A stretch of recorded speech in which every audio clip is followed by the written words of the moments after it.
Disturbing things had been happening on the 5th floor of the Rose Heights apartment building in Albany, New York.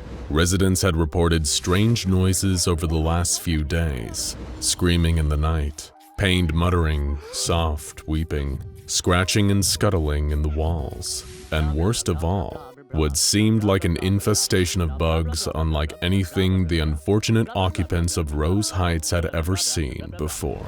They weren't abnormal in size or shape. They looked an awful lot like the common earwig, around 2.5 centimeters long with large curved pinchers on the back. But the color wasn't right. Unlike the usual dark brown, these earwigs were a silvery, almost translucent gray. When people spotted them crawling across their walls or hiding in the carpet, they seemed to shimmer in the light. Eventually, the building's landlady, Donna Tompkins, was called in to do something about the infestation. She spoke to each of the residents about their experience. They reported the strange noises, the mysterious bugs, and even a funny smell they'd sometimes catch in the hall, a smell like someone had thrown up. And every single person that Donna spoke to couldn't help but remark that the smell was particularly strong outside the apartment of a certain resident, Bill Parham. Stranger still was the fact that Bill hadn't been seen in days. Donna knocked on his door, but received no answer. She called him on his cell phone and could hear the phone ringing inside the apartment, but it just went to voicemail. When she checked the security footage of the lobby, she saw that Bill hadn't left the building in the last few days either.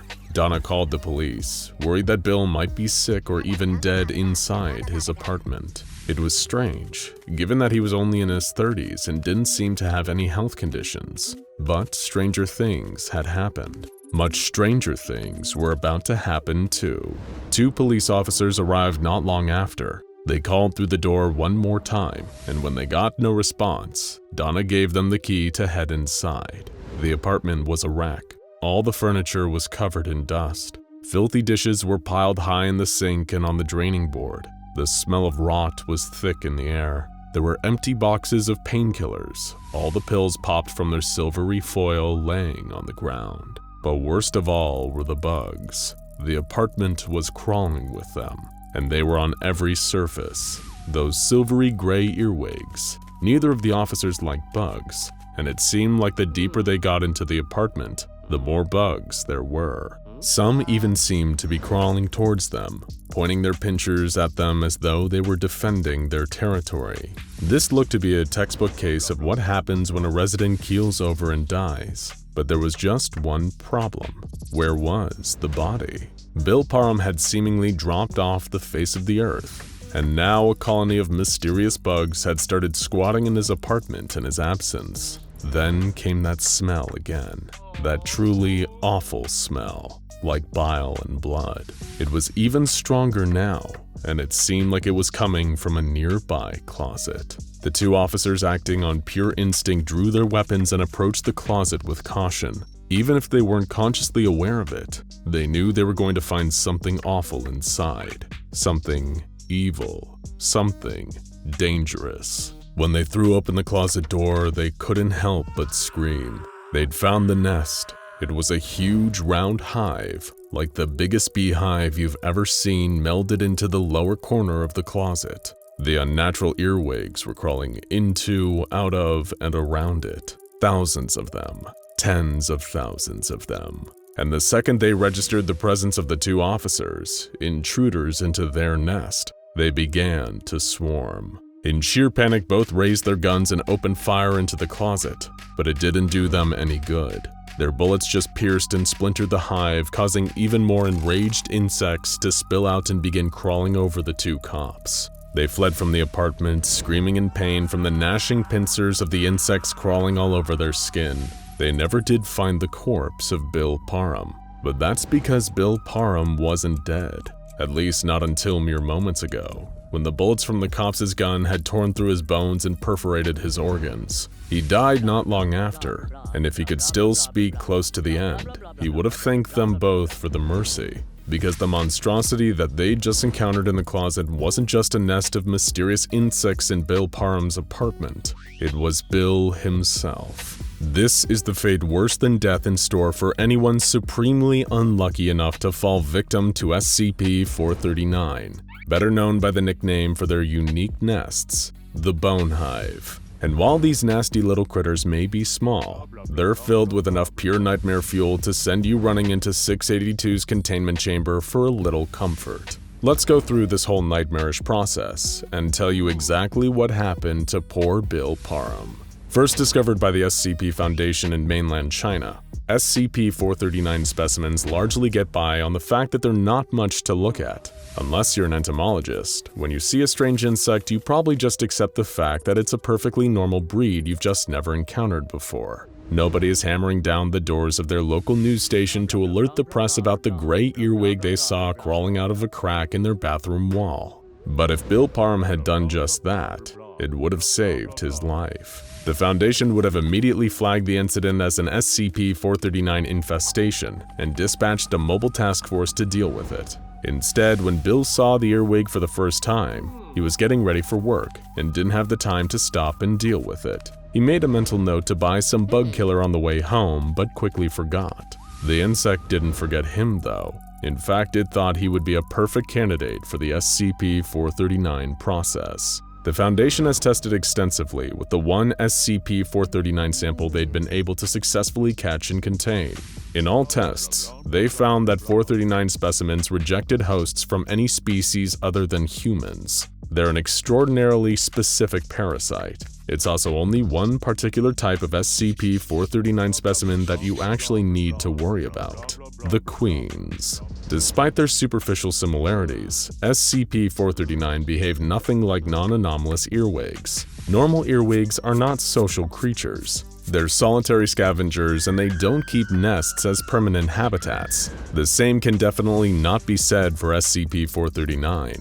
They have complex social structures, much like that of bees, ants, and termites, with queens, scouts, workers, and warriors. If you happen to encounter a worker or a warrior, you may get a painful pinch from their pinchers if you get too close. But if you end up on the wrong side of one of the queens, then you have a much worse fate in store for you.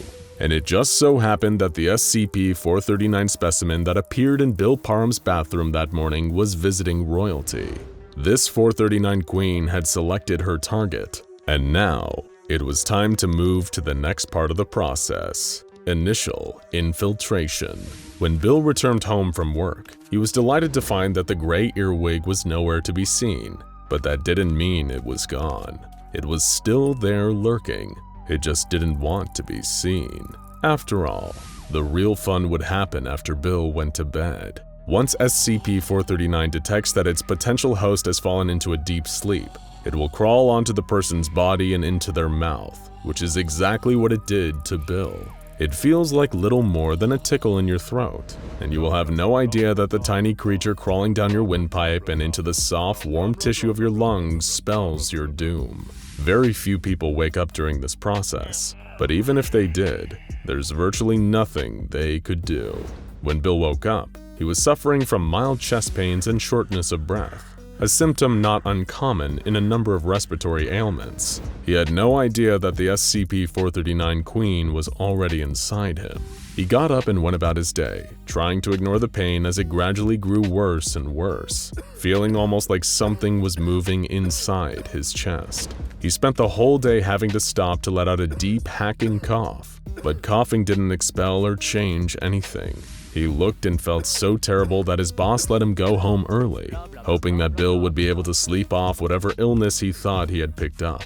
But over the next couple of days, his condition only worsened. The pain grew so excruciating he could barely move, and he was popping painkillers like Tic Tacs to no effect. He started running a dangerously high fever, his body trying in vain to fight back against its lethal intruder. He felt worse than he ever had in his life, but little did poor Bill know, the most terrible parts of the process were yet to come. Through anomalous means, an SCP-439 infection is able to induce fibrodysplasia ossificans progressiva, or FOP, in its victims, which is typically a genetic disease that presents itself before the victim turns 10 years old. The condition is infamous for its primary symptom, turning muscle and other soft tissue into bone, slowly but surely paralyzing the victim and putting them into a state of unspeakable pain.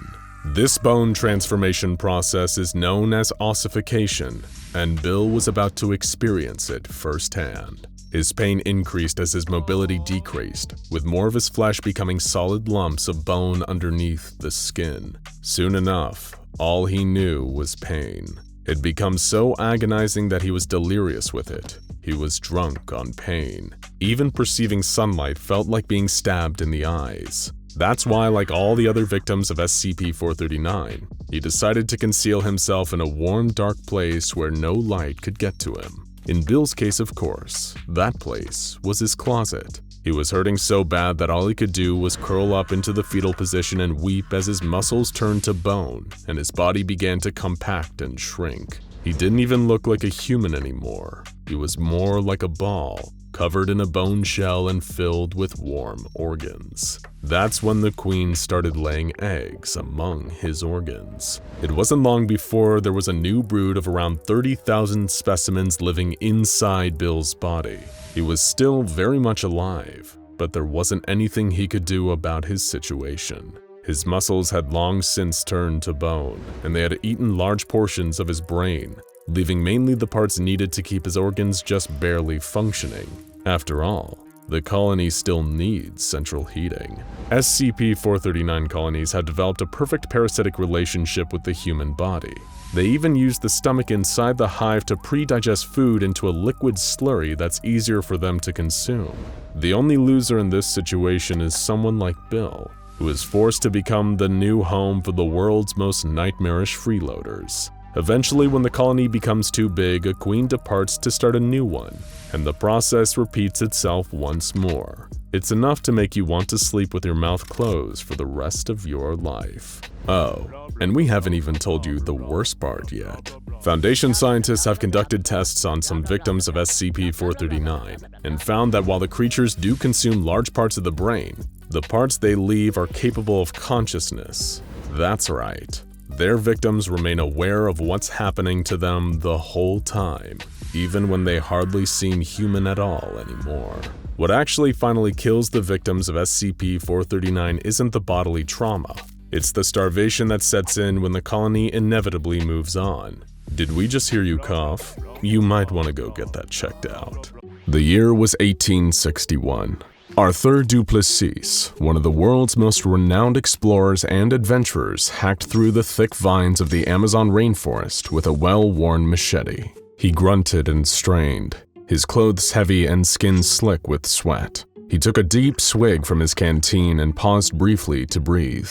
This was the second week of his solo expedition into the lung of the world, and the process had been grueling. He'd fought off piranhas, electric eels, and invasive kangaroo fish while wading and kayaking down the Amazon River.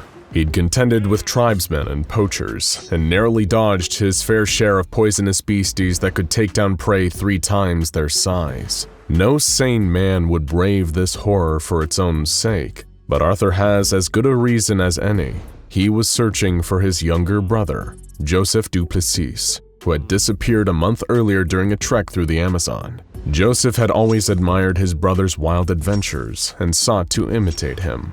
It was for that very reason that Arthur had felt responsible for his brother's current predicament and made it his mission to rescue him. The Amazon is an ancient and cruel mistress. The arrogant and foolish have hoped to conquer or tame her for centuries, but countless men had disappeared in the pulsing heart of this green behemoth. Arthur may have been a world-class explorer in a different league to many of the others whose lives this green inferno has handedly taken, but there were creatures lurking deep in the Amazon that went beyond even Arthur's knowledge. The kind of beasts that would make the darkest and most twisted nightmares look comparatively inviting.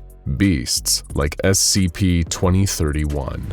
If Joseph was able to send Arthur one more message before it all came to a horrible end, we could only imagine it'd be something like, "Don't come for me. It's already too late, but there's still time to save yourself, brother. Stay away, for God's sake, stay away. You have no idea what you're dealing with here. Forget about me. Go while there's still time. Sadly for Arthur du Plessis, that time was about to run out. He ventured further into the depths of the Amazon, where even light was scarce under the thick canopy above. A mighty green anaconda slithered through a nearby tributary, tongue flailing in search of prey. An Amazonian giant centipede, a centipede so large and vicious it preys on snakes and bats, skittered up a nearby tree on 46 needle-like legs. A big, meaty tarantula deftly navigated the branches above, while tree frogs with poison potent enough to put an entire army 6 feet under hopped through the rich undergrowth. Humans held no power here. Arthur fell to his knees and began to weep. His foolish ambitions had gotten his dear brother killed in this awful place, shot to death by poachers, strangled by anacondas, or eaten alive by vicious bull sharks in the Amazon River. There were so many horrible ways that Joseph could had died, and in the absence of ever finding a body, all of them would simultaneously be true. The du Plessis family would never know peace. There would be a void, an emptiness in all of their hearts forever. But just when Arthur was about to give up hope, something miraculous happened. He saw a human figure stumbling around faintly in the distance. Arthur drew his trusty pistol, assuming it could be a poacher or a hostile tribesman. But something was different. The figure had its back to Arthur, but he recognized its shirt, a distinctive shade of light blue, just like the shirt that Arthur had bought for Joseph on his previous birthday. Could it be? Was it really him? Arthur holstered his weapon and jumped to his feet. He couldn't let this figure get away, even if there was only the tiniest chance it could actually be his brother and not some kind of forest mirage. Arthur ran towards the figure with the last of his energy reserves, panting and wheezing. He called his brother's name again and again, but the figure didn't respond. It just stumbled along, as though drunk. But the closer Arthur got, the more certain he was that this was indeed his brother. The height, the hair, the clothes, the build. It was Joseph du Plessis, but why wasn't he responding? Why wouldn't he turn around? As Arthur finally reached the figure, he ground to a halt. The most profound sense of dread fell over him like a sudden monsoon. Something unnatural, something truly terrible was about to happen, but he didn't know what. And moreover, it was too late to stop now. Feeling anxiety prickling up his legs and back, Arthur reached forward to grab his brother by the shoulder, the word Joseph trembling on his lips. When Arthur's hand touched Joseph's shoulder, he felt a fear greater than anything he'd experienced before. Something was moving beneath the skin of Joseph's shoulder, something writhing and alive. 1,000,000 tiny creatures all working together in his brother's flesh. Before he could even draw his hand away, his brother turned. Or rather, the creatures that were wearing his brother's body turned around. Arthur couldn't help but scream at the horrible sight before him. His brother's face looked loose and rotten, aging skin hanging off a rotting skull. His jaw hung loose, no tongue inside, no eyes either. Just millions of ants swarming in and out of Joseph du Plessis's vacant, dead face. The ants were huge and spiny, with long curved mandibles. Ection bruxelli, a particularly hardy species of New World army ant. Arthur stepped back, babbling in terror at what had become of his brother. The Joseph suit stepped forward towards him, and almost instinctively, Arthur pushed him with both hands, feeling the nightmarish activity swarming beneath the loose cover of Joseph's bony chest. The Joseph suits tumbled backward, tripping over a rock and burst. There were no organs left inside his brother now. They'd been eaten long ago. It was just a thin tarpaulin of gray skin over dry bones, and of course, millions upon millions of ants, now making a beeline for Arthur with the frightening military precision any naturalist could expect from Ecton bruxelli. But while army ants could be a formidable and frightening foe in their own right, nobody had seen any ants like this before. Well, nobody who'd lived to tell the tale, at least. Arthur turned to flee, but sadly it was already too late for him. What he thought were mere prickles of anxiety were actually an invasion force of Ecton bruxelli soldiers, which had positioned themselves over key nerves and ligaments on his skin and spine. As Arthur tried to run away, the ants began to bite into him, cutting through skin, rending bone, and munching into the chewy neurons underneath. Arthur felt intense flashes of pain all over his body before collapsing to the ground paralyzed. That's when the true horrors began. If there was one consolation for Arthur in this last terrible hours of his life, he would at least know firsthand exactly how his brother died. He couldn't move, but he could feel everything. The creatures chewed through the flesh of his extremities, cutting holes in his skin and creating openings for swarms of their insect brethren to enter through. Arthur felt like he was on fire as the swarm entered his body, but was unable to do anything about it. Death by these creatures is a slow and torturous experience. Unlike their non-anomalous counterparts, the swarms don't immediately start devouring all available soft tissue. SCP-2031 wants to keep their prey alive while they renovate their new home. Arthur finally died 2 days later, from dehydration. It was at this point that the creatures finally began eating his organs and eventually distributing their colony throughout his body. The ants even produce an enzyme that slows the decaying process for their deceased hosts. That's why Joseph Duplessis didn't look a whole lot worse by the time Arthur found him, even though he'd already suffered a month of post-mortem infestation. Not long after Arthur's death, the Arthur suit got up and walked away. The world would never know how or why Arthur Duplessis and his brother disappeared in the dark heart of the Amazon jungle, but perhaps for the sake of all those who loved them, ignorance is actually kinder than the truth. It would be almost a century before the Foundation finally discovered these creatures on a nearby farm, designated them SCP-2031, and began containment and testing.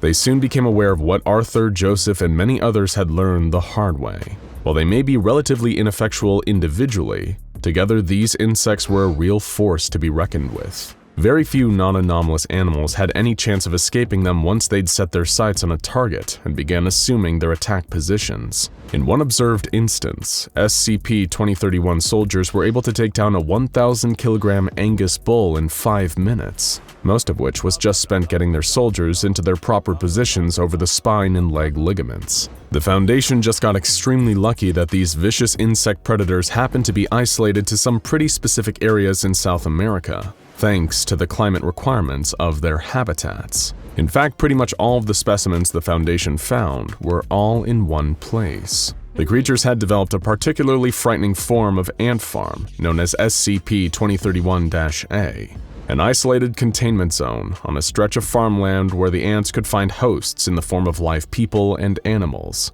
keeping them relatively isolated. 27 separate SCP-2031 colonies were first found on this farm, inhabiting and operating 27 different corpses. These include 15 cows, 5 different horses, 3 domestic pigs, 1 dog, and most fascinating of all, 3 human specimens, an adult male, an adult female, and a child of unspecified gender. What's even more fascinating than the efficacy of these ants in attacking all different kinds of prey is their deftness at mimicking the behavior of their hosts. This isn't a reconstructive maggot situation. See our video on that nightmare for further information. The ants attempt to make their hosts actually act like the creatures they once were. The Foundation were astonished to see that the 3 human suits seemed to actually go through the motions of running the farm, watering the livestock, dispensing feed, moving other SCP-2031 colonies from one pasture to another. The human child suit would even spend extensive time playing with the dog suit, engaging in games such as fetch or mock wrestling. How the SCP-2031 colonies are able to do this is unknown. Working theories include rigorous observation of their targets before colonization, and the colony hive mind somehow picking up residual thoughts or muscle memory from their victims. Non-anomalous ants introduced to the SCP-2031 colonies also begin exhibiting anomalous traits, so the effects may somehow be contagious. One of the most fascinating moments of all came when the structural integrity of the dog suit finally gave out, leading to its colony exiting the body and returning to more nomadic behavior typical of army ants in search of a new host. The strange part was that the human suits actually seemed to grieve for the deceased dog suit. with the child suit becoming somewhat distressed that their playmate was suddenly gone. The two human suits even took the carcass of the dog suit and buried it in another pasture. It was unlike anything the Foundation had observed with SCP-2031 before. At what point did mimicry become sincere behavior? Because now SCP-2031 was seriously blurring the lines. It is in the best interest of the Foundation to keep this little ant farm going, both to keep SCP-2031 distracted from venturing further and causing trouble, and to further study the fascinating behaviors and dynamics exhibited by SCP-2031 colonies in captivity. One of the researchers has already put in a request for a new golden retriever. Our disgusting tale of anomalous nastiness begins in the humble town of Beckley, West Virginia, back in the 1990s. It was 10 a.m. on a hot day in early August, as Oscar Doug was winding his way through the wooded roads and back streets of town. He isn't the villain of our story, he's just a man doing his very unglamorous job, cleaning up roadkill for the local government. Plenty of woodland critters meet their ends against the wheels and bumpers of careless drivers, and it was thanks to the tireless work of people like Oscar Doug that the fine roads of rural America aren't piled high with carcasses. Of course, Oscar was used to seeing some unpleasant things on the job, but nothing like this. When he began pulling over to the side of the lonely street to pick up a dead deer, he was shocked to see a sudden flash of stark white illuminated by his headlights. It was a naked human woman crouched over the deer carcass. She was sucking at the exposed red flesh on the deer's flank as though feeding off of it. Flies circled around her in the hot summer air. The smell emerging from the deer carcass was unspeakable, but the woman didn't even seem to care. She just fed away with a crazed look in her eye. And even more disturbing was the fact that he recognized her. It was Mrs. Faber, a local eccentric who lived with her husband on a farm just outside of town. Or at least, she had. You see, Oscar Doug had never met Mrs. Faber in person before. He only recognized her from the missing person flyers posted around town. He pulled out his cell phone to call the authorities, when suddenly Mrs. Faber was startled by something and fled into the woods. This would be the first of many encounters reported by townsfolk concerning Mrs. Faber, or more specifically, the anomalous species that was once Mrs. Faber and is now designated SCP-726. Mrs. Faber practically became a local cryptid, similar to that of Sasquatch or the Loch Ness Monster, with sightings of her in the woods and around town frequently being reported by the locals. Of course, Mr. Faber was beside himself about the whole situation. What was happening to his beloved wife? People assumed a psychotic break or some kind of sudden onset of acute dementia. She had to be apprehended and brought in for her own good before she caused harm to herself or others.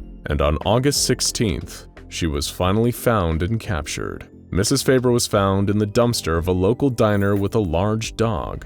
After being subdued, she was sent to a nearby hospital. Her condition had seemingly advanced to the point where she was no longer even capable of speech. However, if it had ended there, the SCP Foundation wouldn't have been called in. It would have just been a sad local story of a woman who became very unwell. But that was only the beginning to the true strangeness behind SCP-726. Random livestock, like cows and pigs, were found across the town, behaving incredibly bizarre, exhibiting actions and traits uncommon of their respective species. And the most shocking of all was that the sightings of Mrs. Faber around town still didn't stop, despite her being actively held by a local hospital. Naturally, that's when the SCP Foundation decided to take control of the situation. They dispatched field agents to properly investigate and figure out what was going on in Beckley, West Virginia. That's when they discovered a peculiar commonality: maggots. You see, the behavior exhibited by the strange animals and by Mrs. Faber was not consistent with their own species,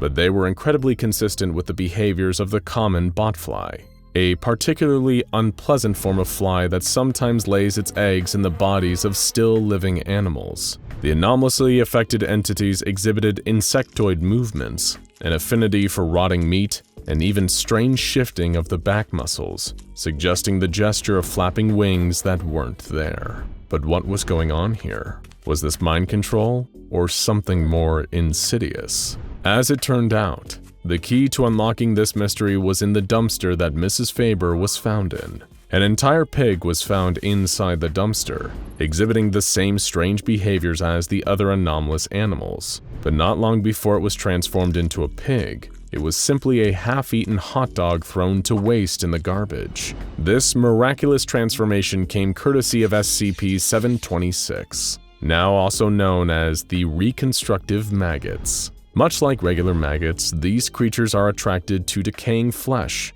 and will multiply and consume dead bodies or rotten food rapidly. However, the truly strange thing is what happens afterward. The maggots will expel purified waste matter, which then reconstitutes back into a kind of living, exact clone of the entity it once was. Well, exact in a physical sense. In a psychological sense, these clones are exactly like a mature botfly. The maggots that reconstitute these bodies die off almost immediately, but whenever two of these clones mate, with reproductive behavior often being inspired by the presence of carcasses or spoiled meat, they produce more eggs, which in turn release SCP-726 maggots and begin the cycle all over again. And fascinatingly, these maggots can reconstitute an entire clone from even a portion of the original creature. Which begs the question, why were there seemingly multiple Mrs. Fabers sighted in and around the town of Beckley, West Virginia? Upon further investigation into Mrs. Faber and her husband, a terrible secret came to light. Mr. Faber had murdered his wife in a fit of rage and cut up her body before burying the pieces around the grounds of his home. Unbeknownst to him, an infestation of SCP-726 maggots across the property ate each piece and reconstituted them into individual fly-brained clones of the original. Mr. Faber was later arrested for the murder, and multiple people in the town of Beckley were given amnestic treatment to forget the strange and frightening things they'd seen. But for the Foundation, the strange and frightening things were only just beginning. An unnamed doctor with the SCP Foundation decided to conduct a series of utterly repulsive experiments on SCP-726, opening the log with the fateful words, "I've decided to begin by testing the limits of repeated replication. A single SCP-726 egg will be introduced per sample. Due to their rapid multiplication, maggot volume does not affect their speed of operation, only the size of the organism to be reconstructed." The first subject was a recently deceased Norwegian rat, cut in half lengthwise. When the SCP-726 eggs were introduced, the two halves were rapidly constituted into a pair of living rats with mirrored fur patterns. Both of these rats were then ground into a fine paste and mixed. Wondering if SCP-726 would create a hybrid, they did not, instead separating the mix into two piles and once again creating two rats, nearly identical to the ones before, except for one of them now having a red right eye. The rat without the red right eye was processed into a fine paste, get used to hearing that phrase, before the introduction of more SCP-726 samples. It reproduced a close approximation of the rat it once was, aside from a slight limp and blindness in both eyes. The heart was then taken from this rat, and upon the introduction of SCP-726 into the heart, it was reconstituted without eyes or any pigmentation. A note also mentions that the creature squeaked incessantly. The heart from this rat was then taken and cut in half before SCP-726 was introduced. The result was a pair of even more severely messed up eyeless rats. One could only walk in tight circles, and the other immediately attacked the first rat. The doctor noted that both physiology and insect behavior seemed to degrade with repeated reconstitutions of the same genetic material. Next, a scrap of flesh was taken from the hairless rat. The creature that reconstituted from this was hairless, eyeless, and limbless,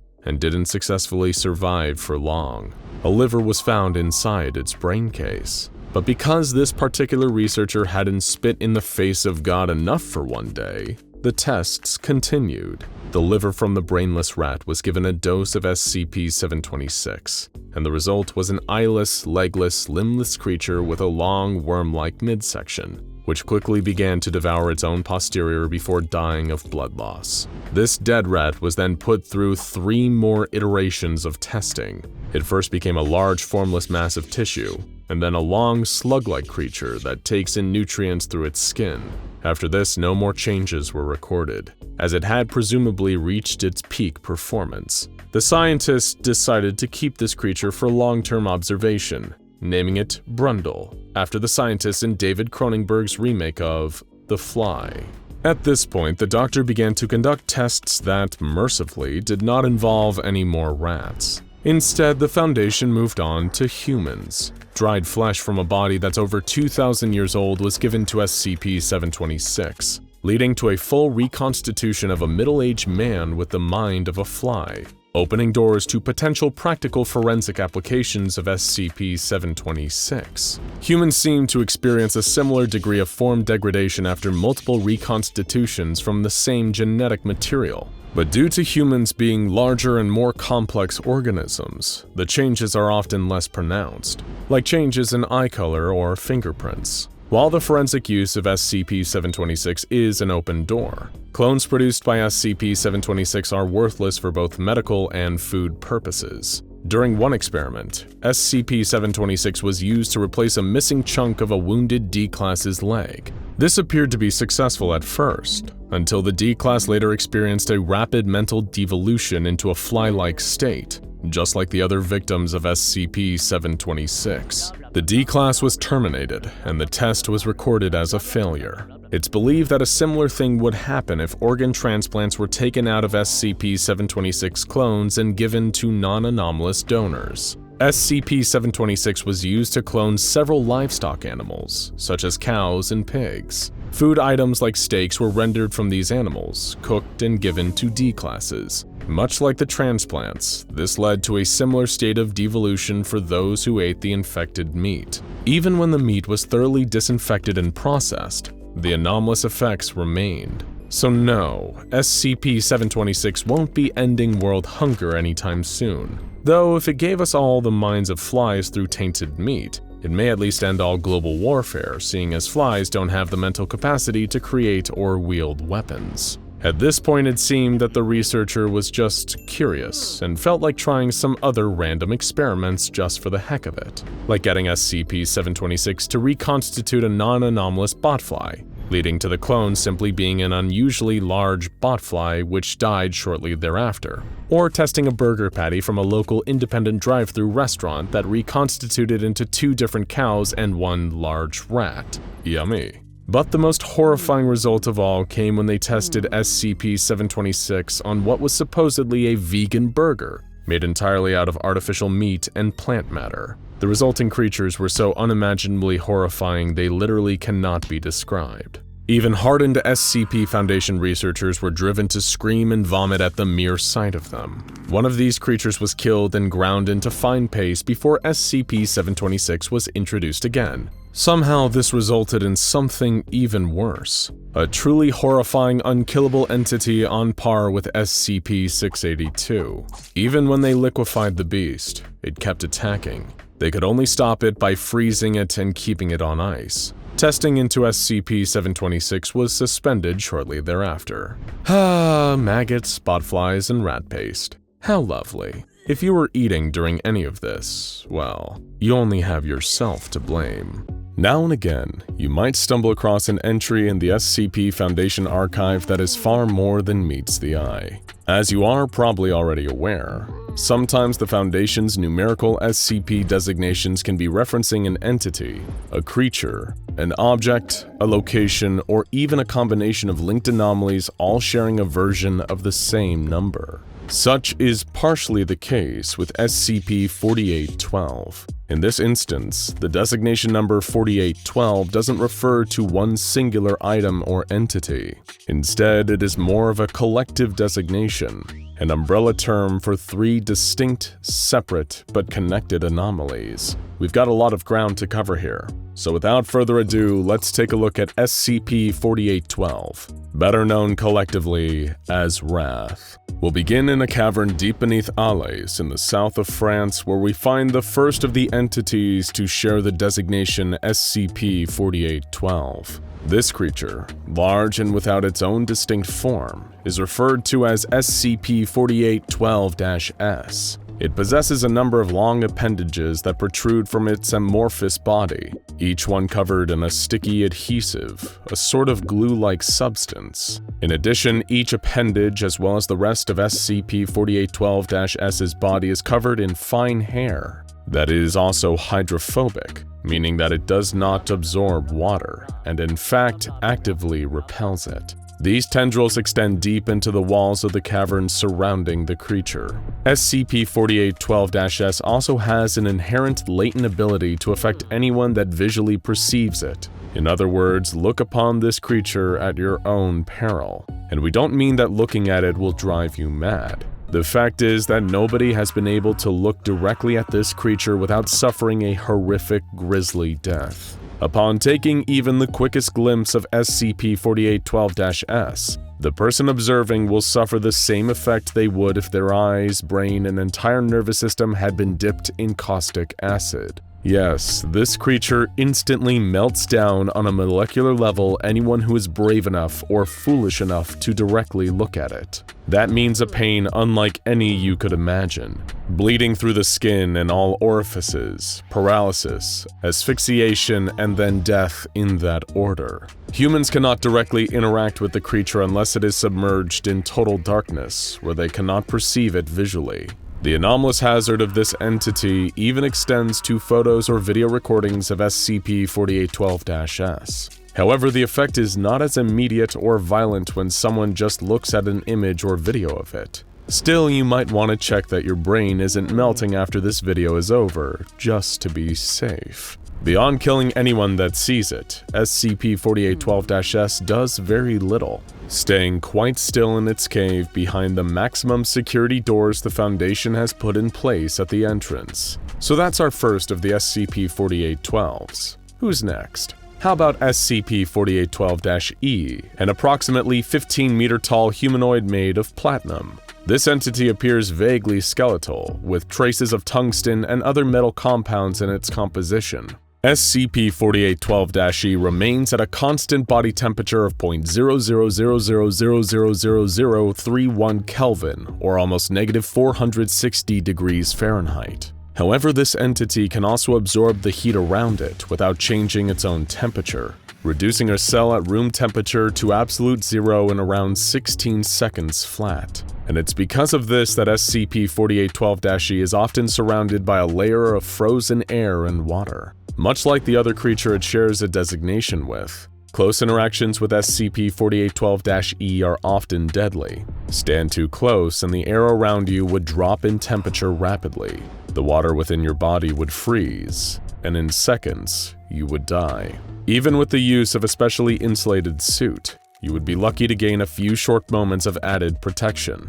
The only thing that weakens SCP-4812-E's effect is to expose it to extreme heat, although this does not stop the temperature absorption entirely, just slows it. But it's through the constant application of high temperatures that the Foundation has been able to keep SCP-4812-E contained in a thermally controlled vault kept intensely hot at all times. Finally, we have the last of the three, designated as SCP-4812-K, and we recommend anyone with a bug phobia to look away now. This creature is an enormous winged insect, almost like a cross between a stag beetle and a scorpion in some of the physical traits it shares with them. While its size might be significantly bigger, measuring 180 meters long, the insect possesses 2 large pinchers, 4 legs, 4 wings that extend from its back, and a long segmented tail with a pointed barb at the tip. Yes, this creepy crawly would need a lot more than just a can of Raid to get rid of it.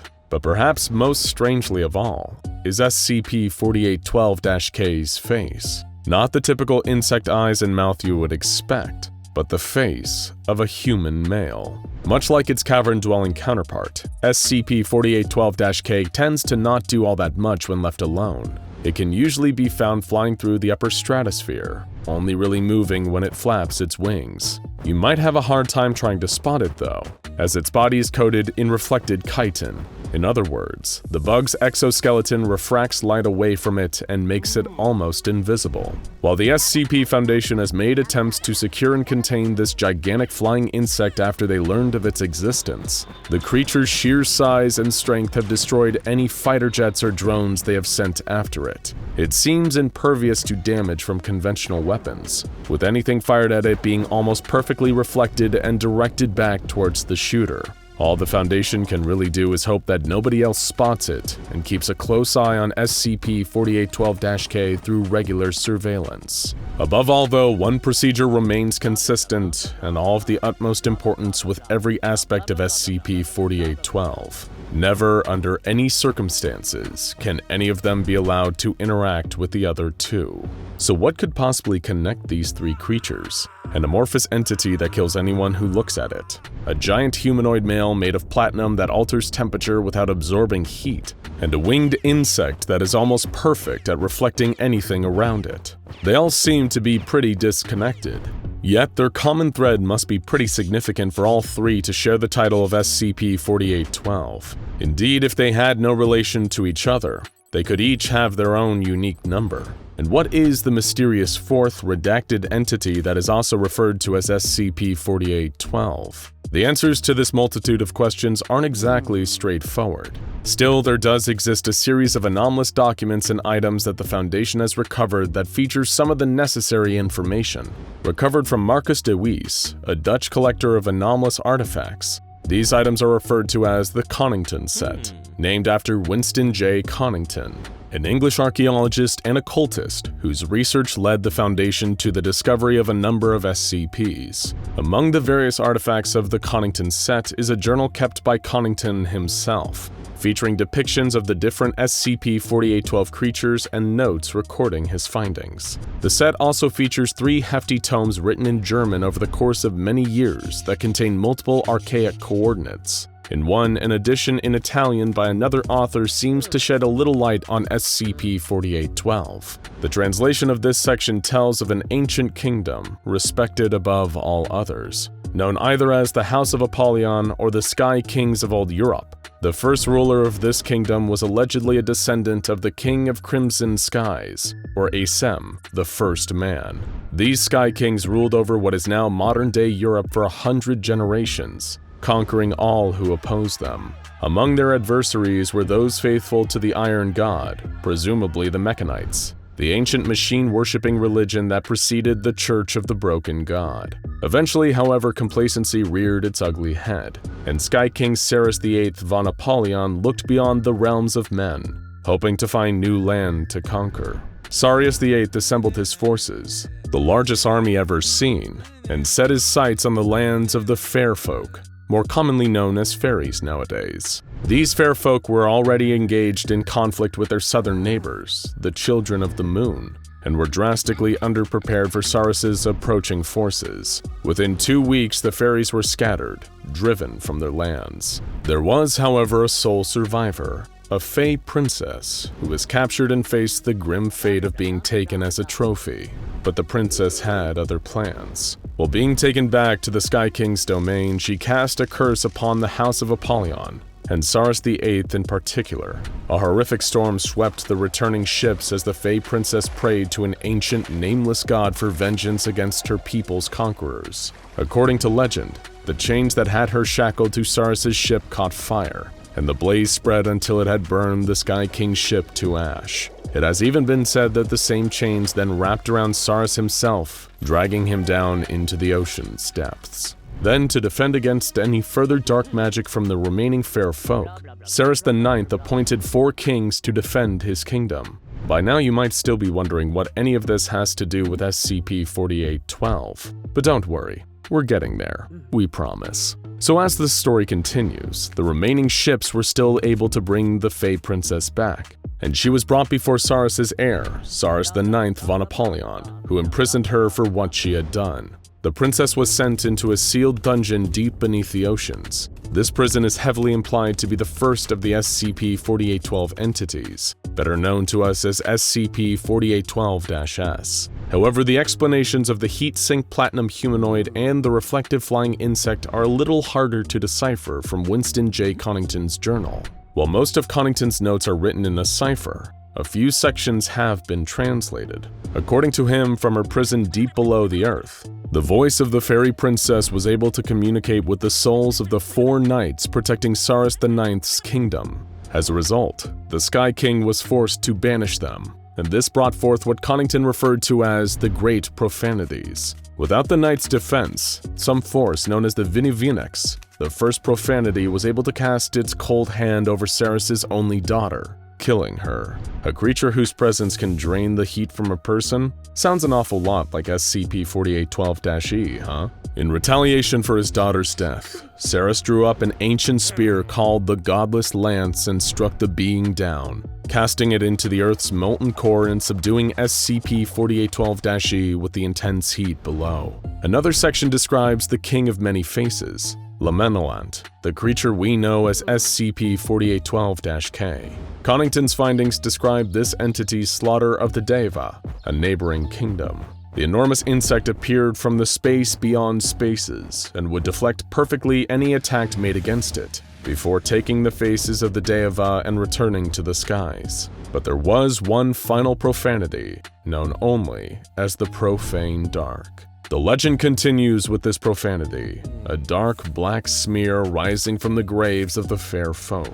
It soaked through the earth and burst from below, claiming the Sky King and dragging him into the endless void. As it pulled him away, Sarus cursed the Profane Dark, calling it Yash, the last great foe of man. Watching his kingdom fall without the protection of his 4 knights, all the Sky King could utter was one repeated word: wrath. When it comes to bugs, the SCP Foundation certainly has its hands full. You might remember SCP-726, a species of bowfly aptly named the Reconstructive Maggots, who recreated the bodies of other organisms through horrible reproduction methods. There's also SCP-2031, a colony of anomalous ants that would eat their victims' insides and burrow themselves in the bodies, puppeting them around and masquerading as the creature they just ate, even if it was a person. Today on SCP Explained, we're going to be talking about a new species of anomalous insect, SCP-378, nicknamed the Brainworm. Well, it's an anomaly only new to us. For the Foundation, SCP-378's discovery and containment dates back to the days of the American Secure Containment Initiative. The American Secure Containment Initiative could be considered a predecessor to the SCP Foundation, active for the majority of the first half of the 20th century. While most of the stories go that the ASCI, alongside several other paranormal investigation organizations, eventually came together and formed the SCP Foundation in the early 50s, the reality is a lot murkier. As we all know, it's very hard to completely kill off an organization in the anomalous world. The secrecy and decentralization practically ensures that there's always going to be some stragglers left. And in the ASCI's case, that certainly seems to be the case. SCP-378's file indicates that by 1963, the ASCI was still around and kicking, though it was definitely living on borrowed time due to the rising prominence of the SCP Foundation. The two organizations, the growing Foundation and the dying ASCI, attempted to keep tabs on one another throughout the decade, but the Foundation's espionage programs proved to be more intensive and thorough.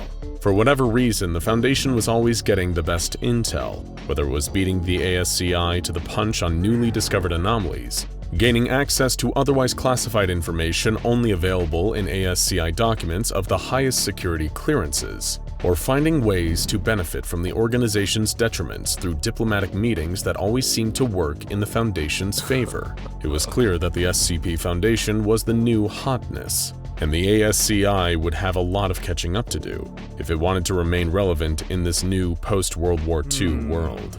Unfortunately, we all know what happened. The majority of the ASCI was absorbed into the Foundation shortly after its formation, and the pieces that remained would fade into obscurity in the coming years. But why was the Foundation's intel so good? More funding? Better trained agents? Luck? The answer, if you're familiar with the Foundation's ways, shouldn't come as a surprise. Of course, there was always going to be more going on behind the scenes, and that's where SCP-378 comes in. SCP-378 is an arthropod, resembling an Amazonian giant centipede, specifically one in the larval stage. SCP-378 measures about 3 meters long, with a thickness of 233 kilograms, and it possesses otherwise ordinary biological features, while about as normal as an anomaly contained by the SCP Foundation can get. On the dietary side, it eats like a normal centipede, consuming primarily other insects and lichen. On the reproductive side, things are a bit different. SCP-378 reproduces asexually, meaning that it's capable of generating offspring entirely through its own biological functions, which it excretes from its backside. A newly birthed instance, designated SCP-378-A, resembles a fully grown adult Amazonian giant centipede right from birth. But dissection of these baby peds suggests that this resemblance is superficial, as SCP-378-A's organ systems, beyond a primitive neural network, are entirely non-existent. These babies are essentially shell organisms, intended to be used by SCP-378, the host centipede, as remote drones. And that's how SCP-378 proves to be useful to the Foundation at large. You see, 378-A are endoparasites, meaning that they're organisms that live inside other organisms, like a tapeworm, but so much worse. SCP-378-A are used by SCP-378 to infect advanced primates, such as ourselves, but also a whole host of offshoots of humanity, such as the Homo ignotus, also known as SCP-655, and the Gigantopithecus sapiens, the common Sasquatch, which you might recognize as SCP-1000. SCP-378-A enters a host through an open orifice, and after infection, the entity will integrate itself with the host's nervous system through means that are poorly understood by the Foundation. This includes brain death of the host, and extending SCP-378's remote control through its offspring and into the host itself. Vital functions and sensory input remain unaffected, meaning that the host still retains some semblance of life function. Just, without a brain or anything. They're not there. They're just puppets, but you'll never be able to tell. When you think of someone being puppeted by an anomalous parasite, you'd probably expect them to act a little weird. Maybe they don't speak right, or maybe they start slithering on the floor or eating only small lizards. But that's not the case with victims of SCP-378. No. Once its offspring have infected a suitable host, SCP-378 will actually do a pretty decent job of integrating its victims back into their respective social sphere.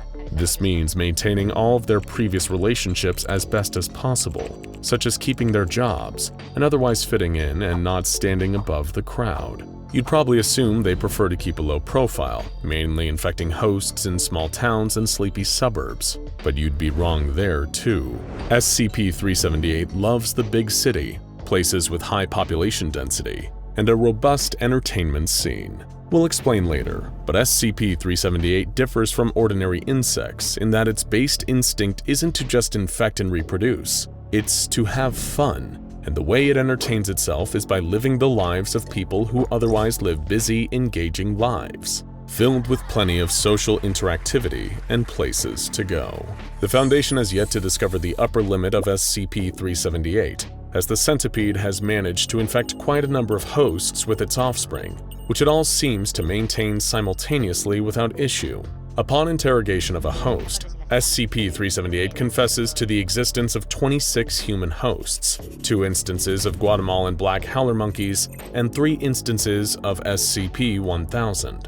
Considering the complex social hierarchies of monkeys, it's unsurprising that SCP-378 infected a few of them just to try them out, on top of infecting a few Sasquatches in the form of SCP-1000, which SCP-378 conveniently is immune to the inherent anomalous effects of. But there is no question as to which species SCP-378 prefers. In fact, those other things it infected, according to the host, were only acquired during periods of heavy intoxication.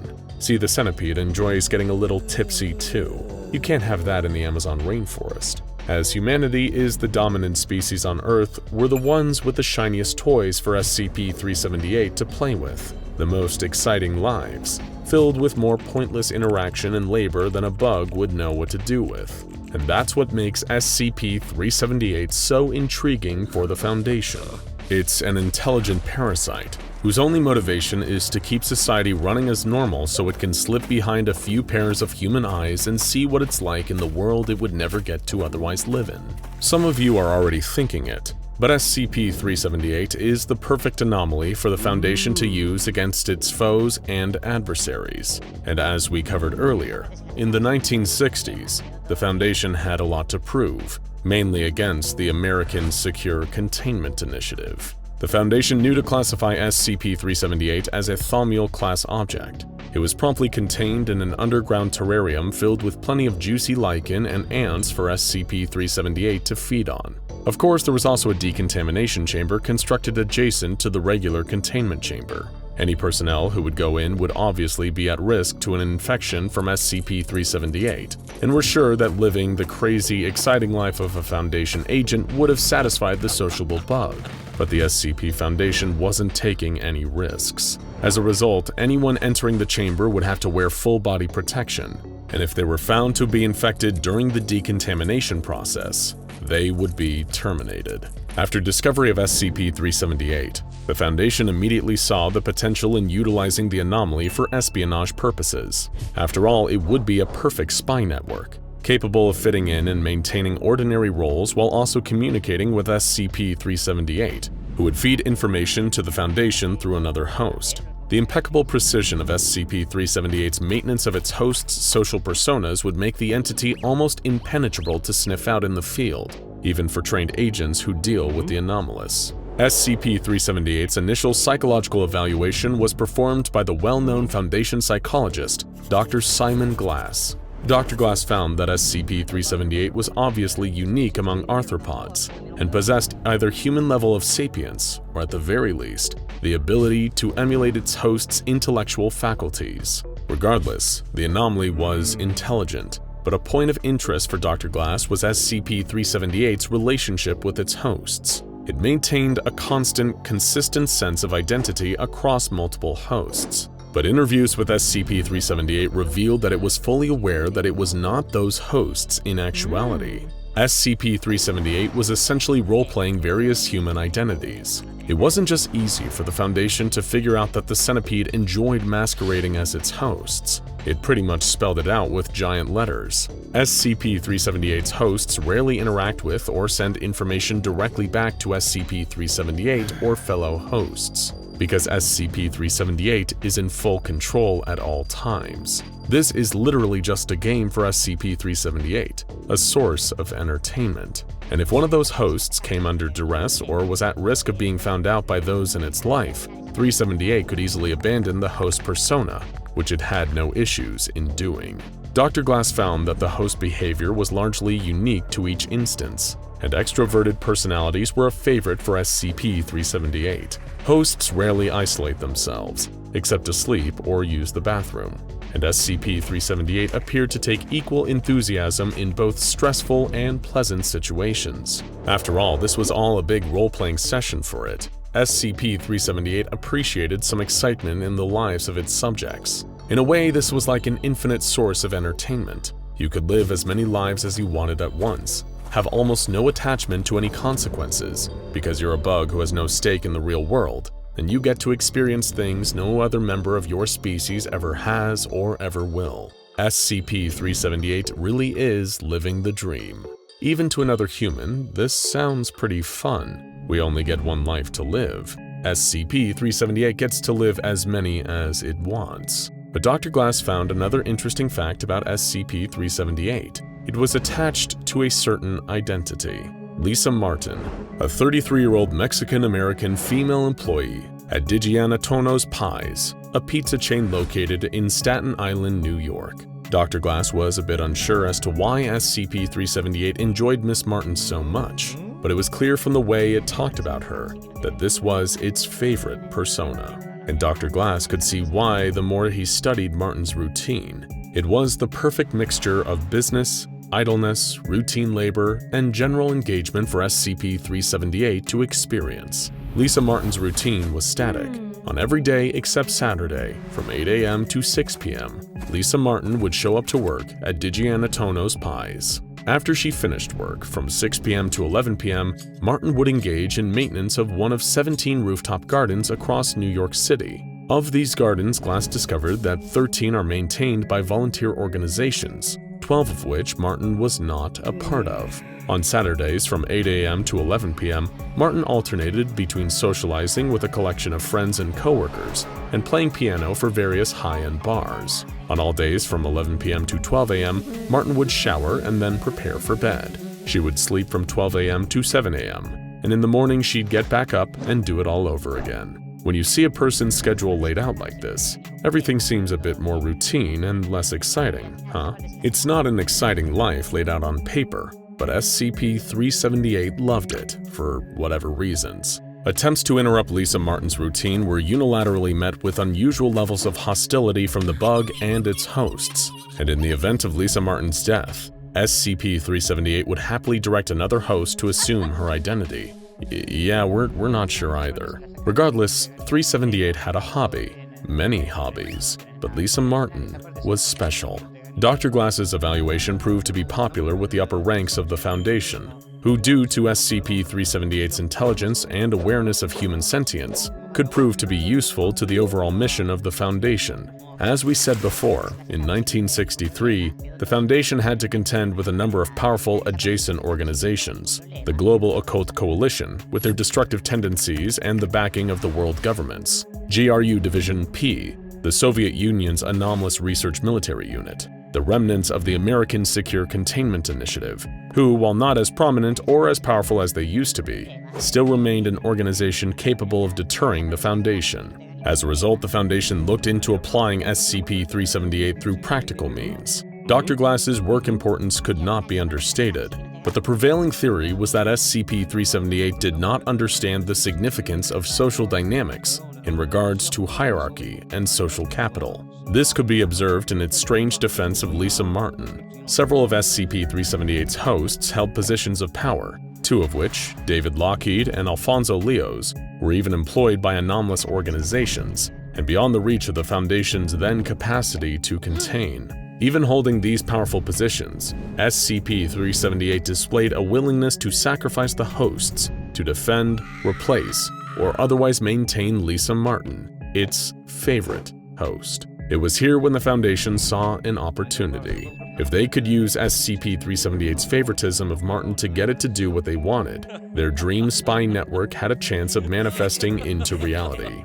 David Lockheed, one of SCP-378's hosts, was a low-level employee of the ASCI, but if the Foundation was able to persuade SCP-378, using Martin's safety as collateral, Lockheed could rise through the ranks of the organization into a position where the Foundation needed a puppet. Second, they realized that Martin herself could prove to be a useful asset. The Foundation was always looking for new ways to conduct reconnaissance, and pizza parlors were an ideal meeting spot and espionage center, if they could be kept from the public eye. Martin's place of employment would soon be converted from your average Staten Island pizza parlor to one of the Foundation's very own spicy crust pizza chains. See what they did there? Spicy crust pizza, SCP. They are so clever. Regardless, the use of SCP-378's anomalous abilities to defend Foundation operatives in the United States seemed like a useful prospect, and the idea was put to a vote by the Overseer Council. It passed, with only minor detraction, under the name of the Kraken Protocol. As a result, SCP-378's containment procedures were updated, and containment of the anomaly would be focused on three primary components. Its first host, SCP-378-1, was held in the Area 19 barracks of the SCP Foundation. -1 was employed as a maintenance technician with a low security clearance, and in the case of death, a brain-dead or comatose reserve personnel would be elected to replace it. SCP-378-1 served as the Foundation's primary means of communication with SCP-378. After all, they needed a channel to speak directly to the bug in charge, and -1 was their way of doing so. SCP-378-2 was David Lockheed, an average employee of the American Secure Containment Initiative, working in their clerical sector. Lockheed was tasked with sabotaging ASCI operations for the Foundation, as well as collecting information in the Foundation's interests. SCP-378-2 was a little more difficult to replace than the average SCP-378 host, and was required to follow a strict health and exercise regimen. If something were to happen to Lockheed, there's no telling if the Foundation would be able to replace him, and the chances of that happening were low. Lockheed was the perfect spy, with an established rapport with the ASCI going back at least a decade, and access to information the Foundation would use to outsmart the initiative at every turn. It shouldn't come as a surprise to you that the ASCI's days were numbered, and eventually, they closed their doors entirely. SCP-378-3 was Lisa Martin, who worked at Spicy Crust Pizza in Staten Island. Martin's purpose was to maintain a network for Foundation operatives in New York and host a place where they could congregate and meet without issue. On top of that, Martin was still SCP-378's favorite persona, and the entire operation hinged on SCP-378 having Martin available to it. As a result, Lisa Martin would have to be replaced as soon as possible if anything were to happen to her. And with that, the Kraken Protocol was in place. Each instant formed a part of the Foundation's information gathering campaign, and was outfitted with a tracking device and an audio recorder. Every week, embedded agents stationed near each host were to evaluate the health and integrity of them, and the equipment they had inside them. If this initial rollout was a success, the Foundation would continue to use SCP-378-A in further infiltration of its enemies, but the Foundation would have to see how things played out first. Less than 2 years later, Lockheed had retrieved significant information for the Foundation, and the Kraken Protocol proved to be a success. A new site, Site 56, located near prominent anomalous locations, was about to be constructed. SCP-378 seemed excited at the prospects of a change in scenery and more hosts to infiltrate, but there was also something the Foundation could never have expected. In an attempt to gain a new host for SCP-378 to control, the Foundation came across something disturbing. Their target was an agent of the FBI's Unusual Incident Unit. After drugging him and bringing him back to the Foundation in order to receive an SCP-378-A instance inside him, SCP-378 informed the Foundation that it couldn't establish a connection with the agent. The personnel were confused. The agent was still alive, and 378 never had any difficulty in connecting with hosts before. They did a number of tests on the agent and tried to figure out what went wrong. That's when the Foundation discovered that there was a different centipede inside the agent's head, where the SCP-378-A instance would typically be. It looked like the Foundation had a much bigger issue on their hand than they ever had realized. Spiders. Spiders everywhere, covering every inch of the containment site, entombing screaming researchers in webs and crawling all over them. How did this happen? Let's rewind. We regret to inform you the break room is closed today. There is currently a spider loose in the facility. Researcher Yuri craned his neck to look past the line of personnel that had gathered in the hallway, reading the sign hastily scrawled on a piece of paper from the photocopier. Behind him, he overheard a fellow researcher, Holland, complaining about the wait to get to the break room. Not in the least part pleased about the idea of spending his precious half-hour lunch break standing around in a corridor, while someone presumably stood on a table with a can of Onslaught insecticide. When Yuri instinctively corrected him that spiders were arachnids, not insects, Holland shot him a venomous glare, indicating that he already knew that. As he turned away from the awkward encounter, he noticed researcher Andrews next to him, who wasn't grumbling away to his coworkers or impatiently checking his watch like everyone else. He was staring at the ceiling. Yuri started looking up in the same direction, following Andrew's gaze until he noticed what had him so transfixed. Above the heads of the gaggle of personnel waiting to access the break room was a mass of cobwebs. Ordinarily, there would be no cause for concern. After all, even the Foundation's facilities needed regular cleaning and upkeep. But what was odd about this web was, at first glance, it looked like there was a piece of equipment trapped in it. Some kind of machine component. It was only when Yuri squinted and leaned forward to see closer that he noticed the component wasn't in the web. It was made of the web. The very same thin, wispy thread that had been wound in such a way that it was forming part of something. As for exactly what, it was hard to say, but it immediately had Yuri thinking a particularly unnerving thought. A spider was loose in the facility. The sign did not specify what kind of spider, and the odd web above seemed to indicate that it might well have been of the anomalous variety. Leaving the complaining personnel to stand around wasting their breaks, Yuri ducked down an adjacent hallway and started scrolling through the contacts on his phone.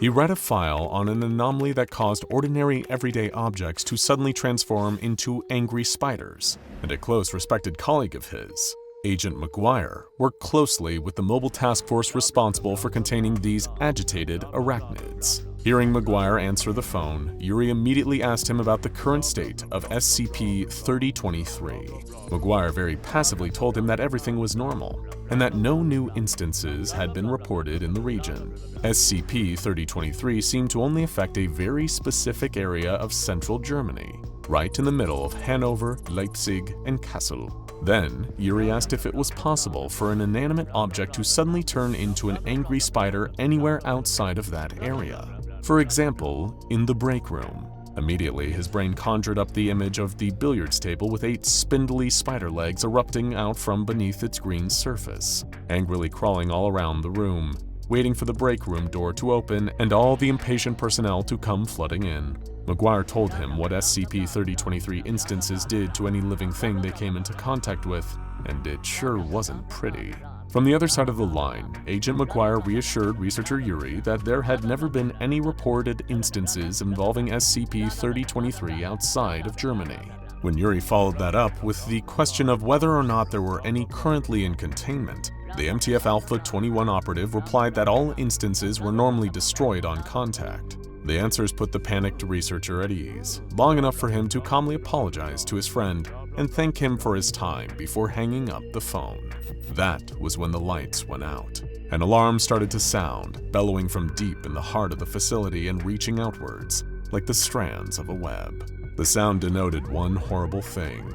There had been a containment breach. As the blood-red emergency lighting blinked on, Yuri rushed back the way he'd come, expecting to see the same huddle of personnel near the break room, expecting one of them might know exactly which SCP had made it out of containment. The sight waiting for him was far worse. As he approached the hallway, he heard the overlapping screams of his colleagues. Researcher Andrew came dashing around the corner, his wiry frame sending him barreling past Yuri before he could even ask what was going on. Then, from around the corner, Researcher Holland could be seen clawing his way along the floor, yelling for someone to help him. There were spiders all over him. Thousands of them. The sheer number of them crawling over his body made them look almost like a formless mass that was slowly pulling him back down the corridor towards the break room. Yuri dashed forwards, intending to grab Holland's hand and pull him to safety. But before he could get close enough, the other researcher had been taken by the spiders. That was when Yuri turned the corner and saw the full extent of the containment breach. Spiders everywhere. Crawling all over the floor, spiders. Climbing up the walls, spiders. Dangling from the ceiling by threads, spiders. A number of lumps on the ground were writhing and thrashing, but so covered in spiders that it took Yuri a second to realize who was underneath. The other personnel, each of them trying to brush away the spiders that were coating their bodies and dragging them off to who knows where. Under the blinking red of the emergency light, the spiders made the hallway look like it was alive, and illuminated what was crawling at the far side, directly opposite Yuri. The giant spider was looking right at him, each one of its numerous dark eyes looking practically demonic under the red light. It was enormous, easily at least 9 feet tall, big enough to almost fill the corridor. Keeping his eyes fixed on it out of fear, Yuri felt a slow, shaking step backwards, trying to move his legs behind him as gently as possible. If he turned to run, he'd startle the horrifying creature and probably bring it racing after him on its multiple legs. Before he could get away, he would be dragged away with the others, or worse. From the other side of the corridor, the spider's front pinchers bristled as Yuri shifted his weight onto his back foot. He hated looking at the monstrous arachnid, but forced himself to keep his eyes front, looking right at it as it looked back at him. Rear foot planted, he began to lift his other one, only to see the spider's front 2 legs extend outwards. It was reaching towards him, through the writhing mass of smaller spiders that coated the walls and floor between them. Yuri's single ice-cold bead of sweat ran down the back of his neck. under the collar of his shirt and crawled down his back. It was impossible not to imagine it was one of the spiders. The two giant legs became four as the spider seemed to extend from its space it occupied at the other side of the corridor. Was it just stretching, repositioning, or getting ready to dash forward? Every second of uncertainty made researcher Yuri all the more terrified, noticing out of the corner of his eyes the mass of smaller spiders inching closer to him. It was like the giant was the general of an entire 8-legged horde that was making a skittering advance towards their target. The side of the hallway Yuri found himself frozen in was a corner, turning down in only one direction, only one way he could run, and one path that the spiders could follow him down. It was either move now or wait for the spiders to move first and faster. He turned heel and ran, the soles of his shoes squeaking against the floor. Behind him came the rapid thudding of 8 heavy legs hurriedly scuttling through the corridor after him. The sound began lower, on the floor, then sideways, scaling up the wall until it was above, drumming along the ceiling as Yuri forced himself not to look over his shoulder. He already knew what he would see, and the thought of it horrified him. The huge spider chasing after him from above. Pincers reared as it readied itself to lunge the moment it was close enough to catch him. Hours later, 2 agents, Jetter and Moore, were part of the cleanup crew tasked with sweeping each floor of the facility. Orange tongues of flame spat from their incinerators, clearing masses of spiders until there was no trace. Even without the hundreds of thousands of spiders crawling all over it, the facility was in dire need of repair, with chunks missing from the walls and damage all over the place. So much metal and plastic was missing. It was almost like it had just been ripped from every conceivable place, but with no debris strewn everywhere. Part of the building had just vanished. Maybe these spiders just ate all the metal and plastic they found, Moore joked. Flamethrowers at the ready, they managed to push the spiders back to their nest, expecting to find a room covered in cobwebs, possibly even with some lifeless humanoid shapes entangled in a big web. What they weren't expecting to come across was a room full of 3D printers. But then again, that was to be expected when it came to SCP-4663, otherwise known as SCP-4663. 3D printed spiders, printing printed printers, printing spider printers, printing spiders, printing printed spider printers, printing spider printers, printing spiders, printing printed printer spiders, printing spidered spider printers, printing spider printed printer printers. Long tongue-tying names aside, SCP-4663 had long been examined by the researchers of the SCP Foundation. The designation itself was given to an anomalous species of spiders that had been discovered to be indigenous to areas of Europe and certain regions within North and South America. Far from being potentially venomous or capable of transforming seemingly inanimate everyday objects into more spiders, this particular species instead displayed a natural aptitude for, well, 3-dimensional filament printing. These SCP-4663 spiders are capable of consuming anything in their path, as long as it is inorganic matter, meaning unlike non-anomalous species of spider, they don't actually feed on insects or even mammals. Instead, instances of SCP-4663 usually subsist on a diet of primarily metal and plastic. However, they don't appear to consume these for any kind of nutritional value. Through some anomalous process in their physiology, these spiders are able to convert the raw materials they consume into their threads, and rather than creating nests or webs with which to catch their prey, they utilize this byproduct to make 3D printers. Yes, you heard us right. SCP-4663 spiders use their web to make the housing and internal components of functioning 3D printers. Oh, and these printers are also alive. Referred to as SCP-4663-1, the printers created by these anomalous arachnids are separate living entities. In every physical detail, they resemble 3D printers, however do not match any of those that are commercially available for purchase. In terms of their functionality though, SCP-4663-1 instances do perform the same purpose as standard non-anomalous printers, and can be operated identically to traditional printers, although without the need for an STL file. However, a number of SCP-4663-1's components are known to betray them as living organisms. For example, the display screen present on each instance, which is known to be the anomalous printer's eyes. The power cord of each one functions as a tail and can be plugged into an electrical outlet. Doing so increases the efficiency of the printer by 3,000%.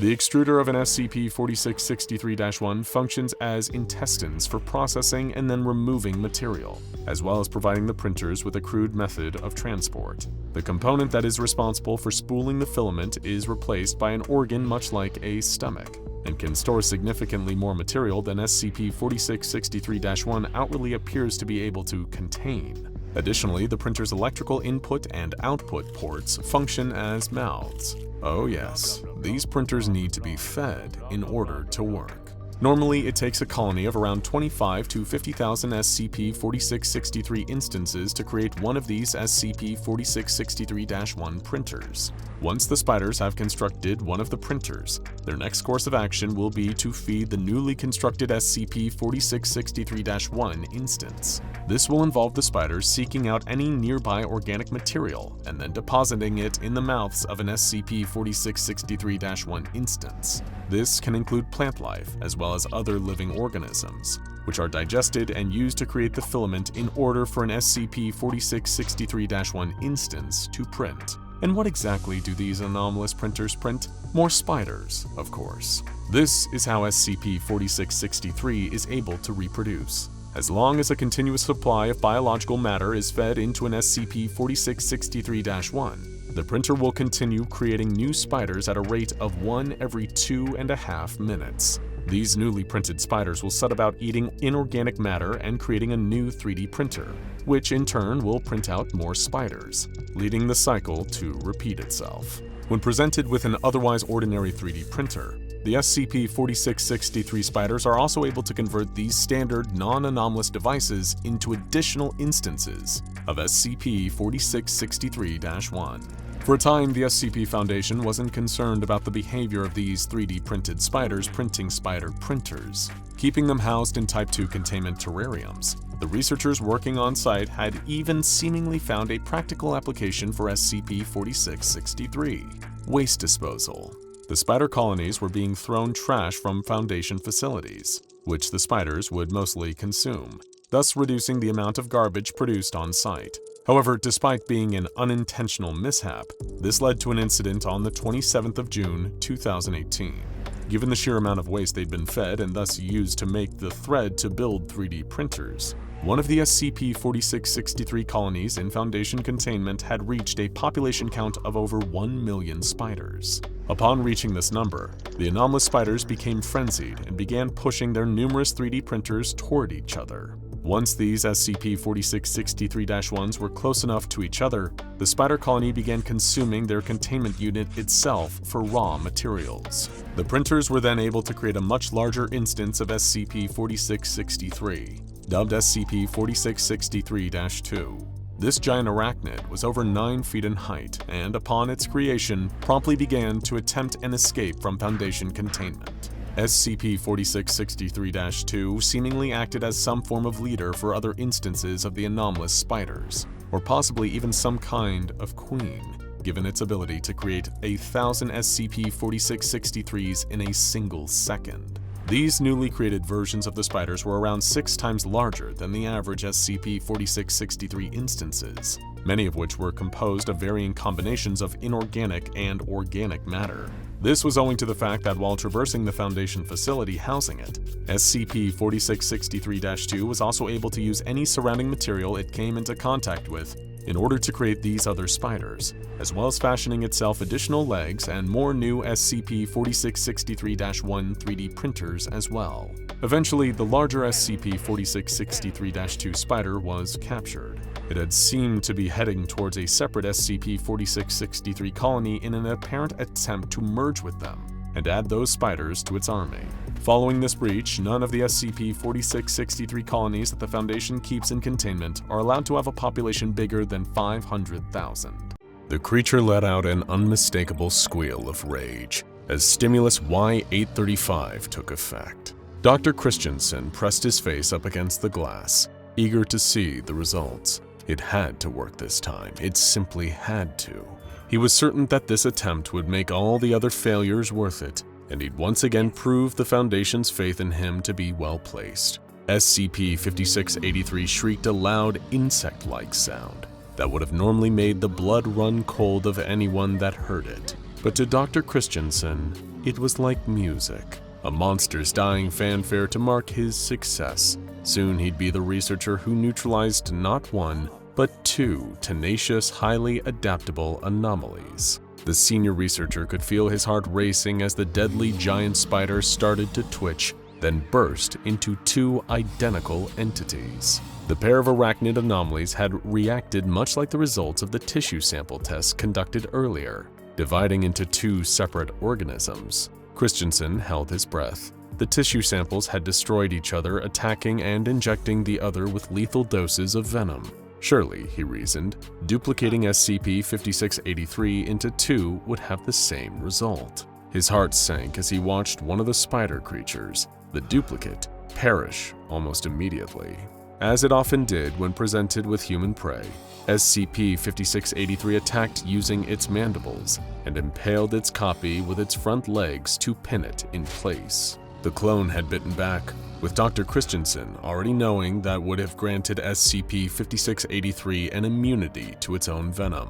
Its powers of adaptation were fiercely, frustratingly efficient, and nothing demonstrated this more than the intense reaction from the man tasked with destroying it. Dr. Christensen hurled the nearest object, a coffee mug, at a glass window of the observation room, overlooking the test chamber. He pounded his fist against the glass, hardly with the required force to cause damage, but enough to send pain shooting down Christensen's wrist, which then nestled in his forearm, a reminder that the experiment, like the others, had failed. "Why can't I destroy you?" he muttered through clenched teeth, looking with hatred at the enormous spider in the chamber below. The directive had reached him the day immediately after New Year's Day 2020, and straight from a member of the O5 Council no less.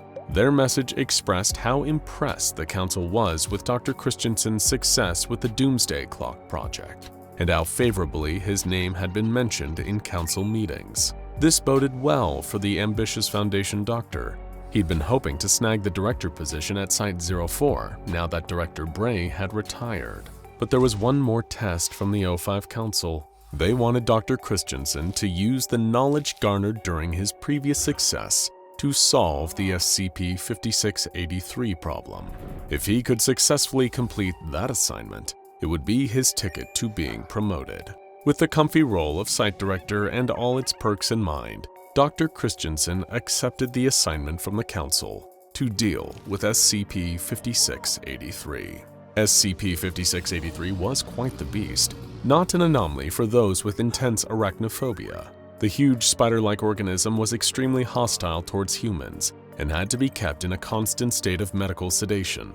Otherwise, it would relentlessly attempt to breach containment and slaughter any and all personnel in its path. What had made SCP-5683 such a problem for the Foundation was the creature's ability to rapidly regenerate damage, as well as modify its own body in reaction to threats. Much like a certain particularly hard-to-destroy reptile, the spider-like entity could adapt itself to become more resistant to any danger posed to it. And of course, this meant that the Foundation needed this dangerous creature eradicated.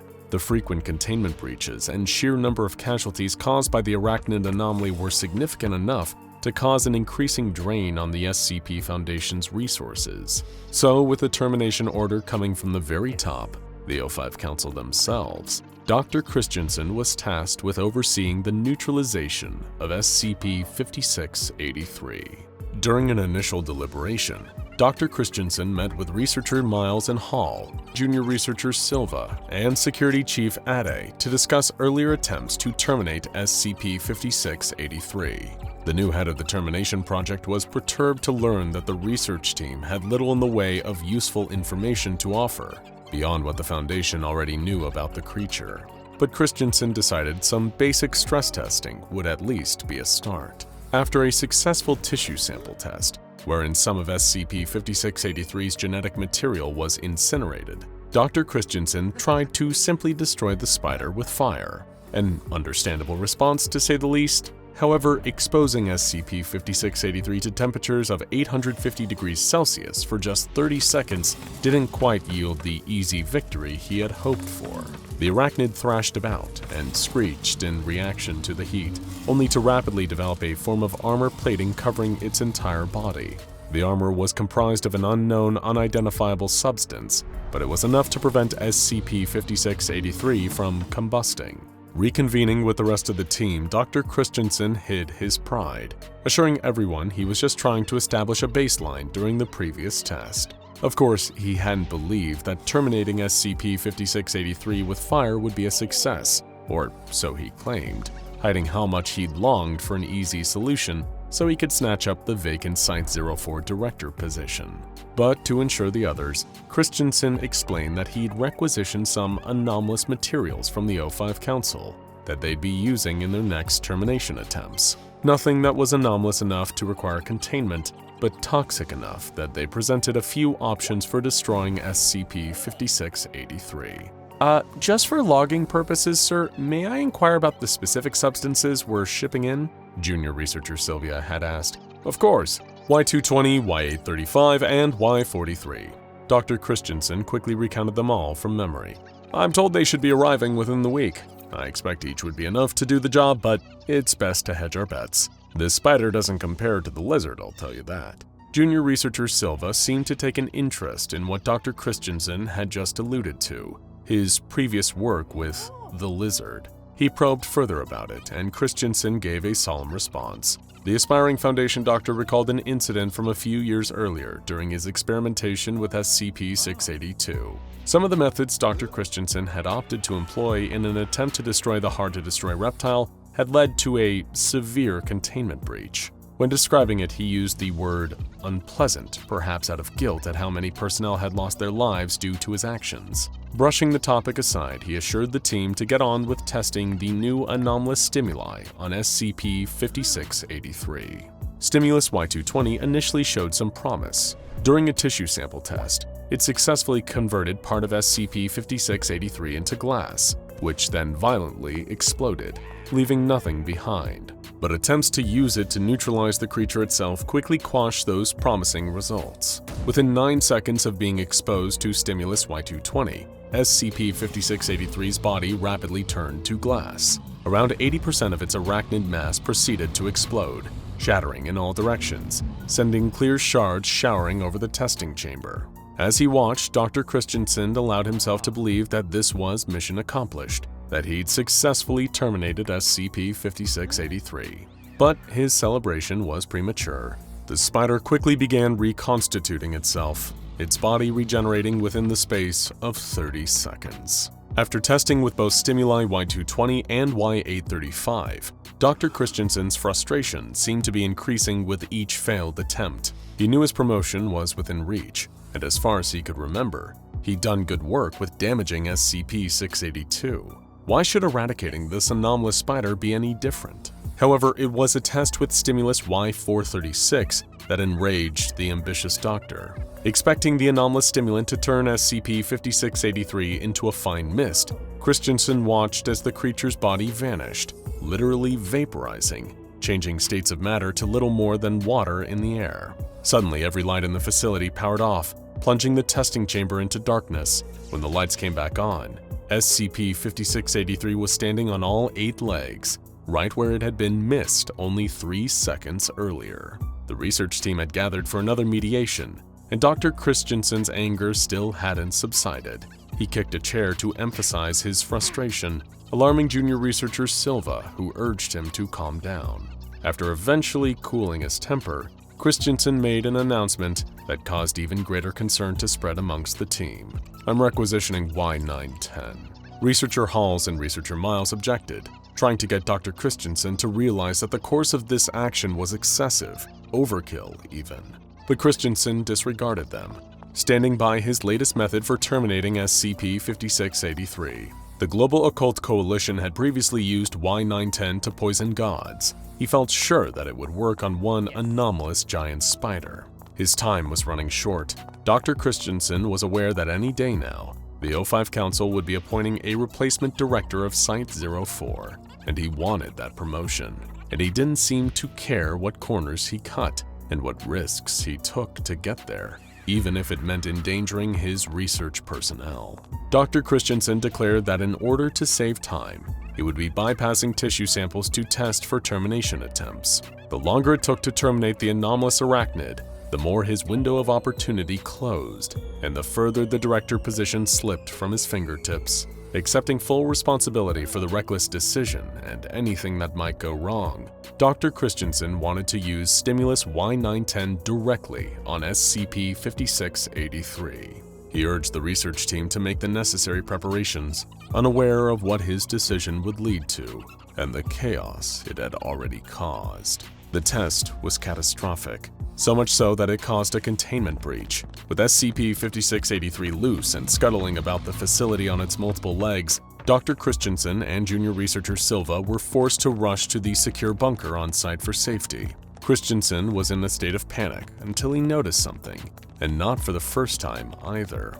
He'd been detecting a foul smell whenever he'd conducted the meetings to discuss termination options, but the other members of the research team had quickly explained it was nothing more than repeated accidents in the cafeteria. But here was the stench again, worse than ever. Yet junior researcher Silva brushed it off again, stating that SCP-5683 must have gotten into the facility's reactor. The junior researcher quickly became inconsolable, stating that the whole situation was his fault. Dr. Christensen interjected, demanding to know how it was and what Silva had done to cause this situation. He replied that it was his duty to oppose ill-advised actions, and when Christensen had declared his intention to use Y910, the junior researcher hadn't opposed him.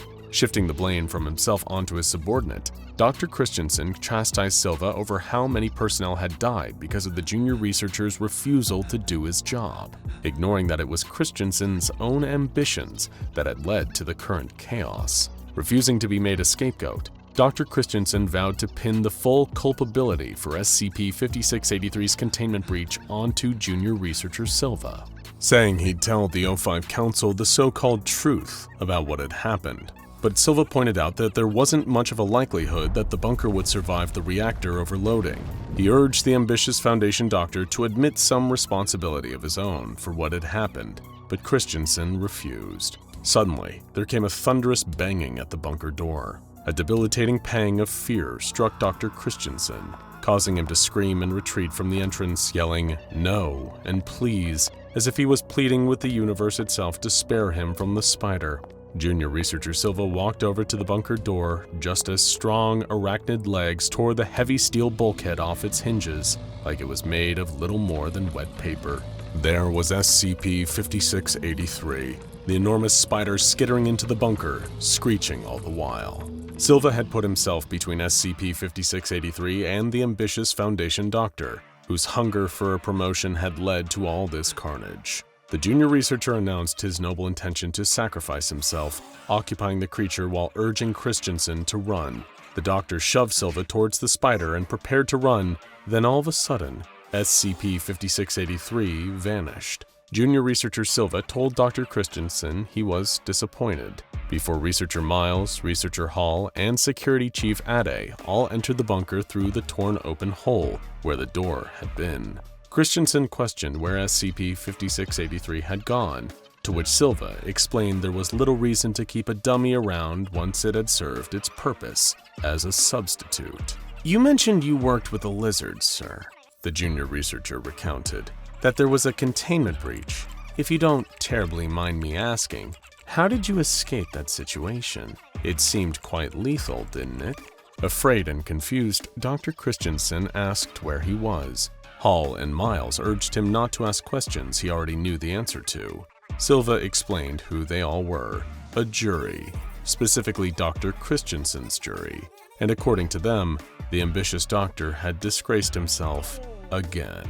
Christensen had been there for a long time, a considerably long time, reliving the same events over and over again, with SCP-5683 acting as a substitute for SCP-682. It was the same situation, he'd made the same decisions, the same mistakes, and it had cost lives. Now Dr. Christensen was trapped in an endless loop, penance for the casualties that had occurred at his hands, all in the pursuit of his own selfish personal gain. He asked the jury how long he'd be stuck there, a question Silva responded to with, "Until you take responsibility, sir." Immediately, Dr. Christensen tried to admit that this all had been his fault, but he didn't mean it. Not really. He hadn't accepted blame. He just wanted a quick and easy way out of the loop, and the jury of his deceased personnel knew it. Christensen ran for the door in the hopes of escaping his fate. Futile as his chances were, a black iron chain appeared from around the corner and wrapped itself around the overambitious doctor's throat.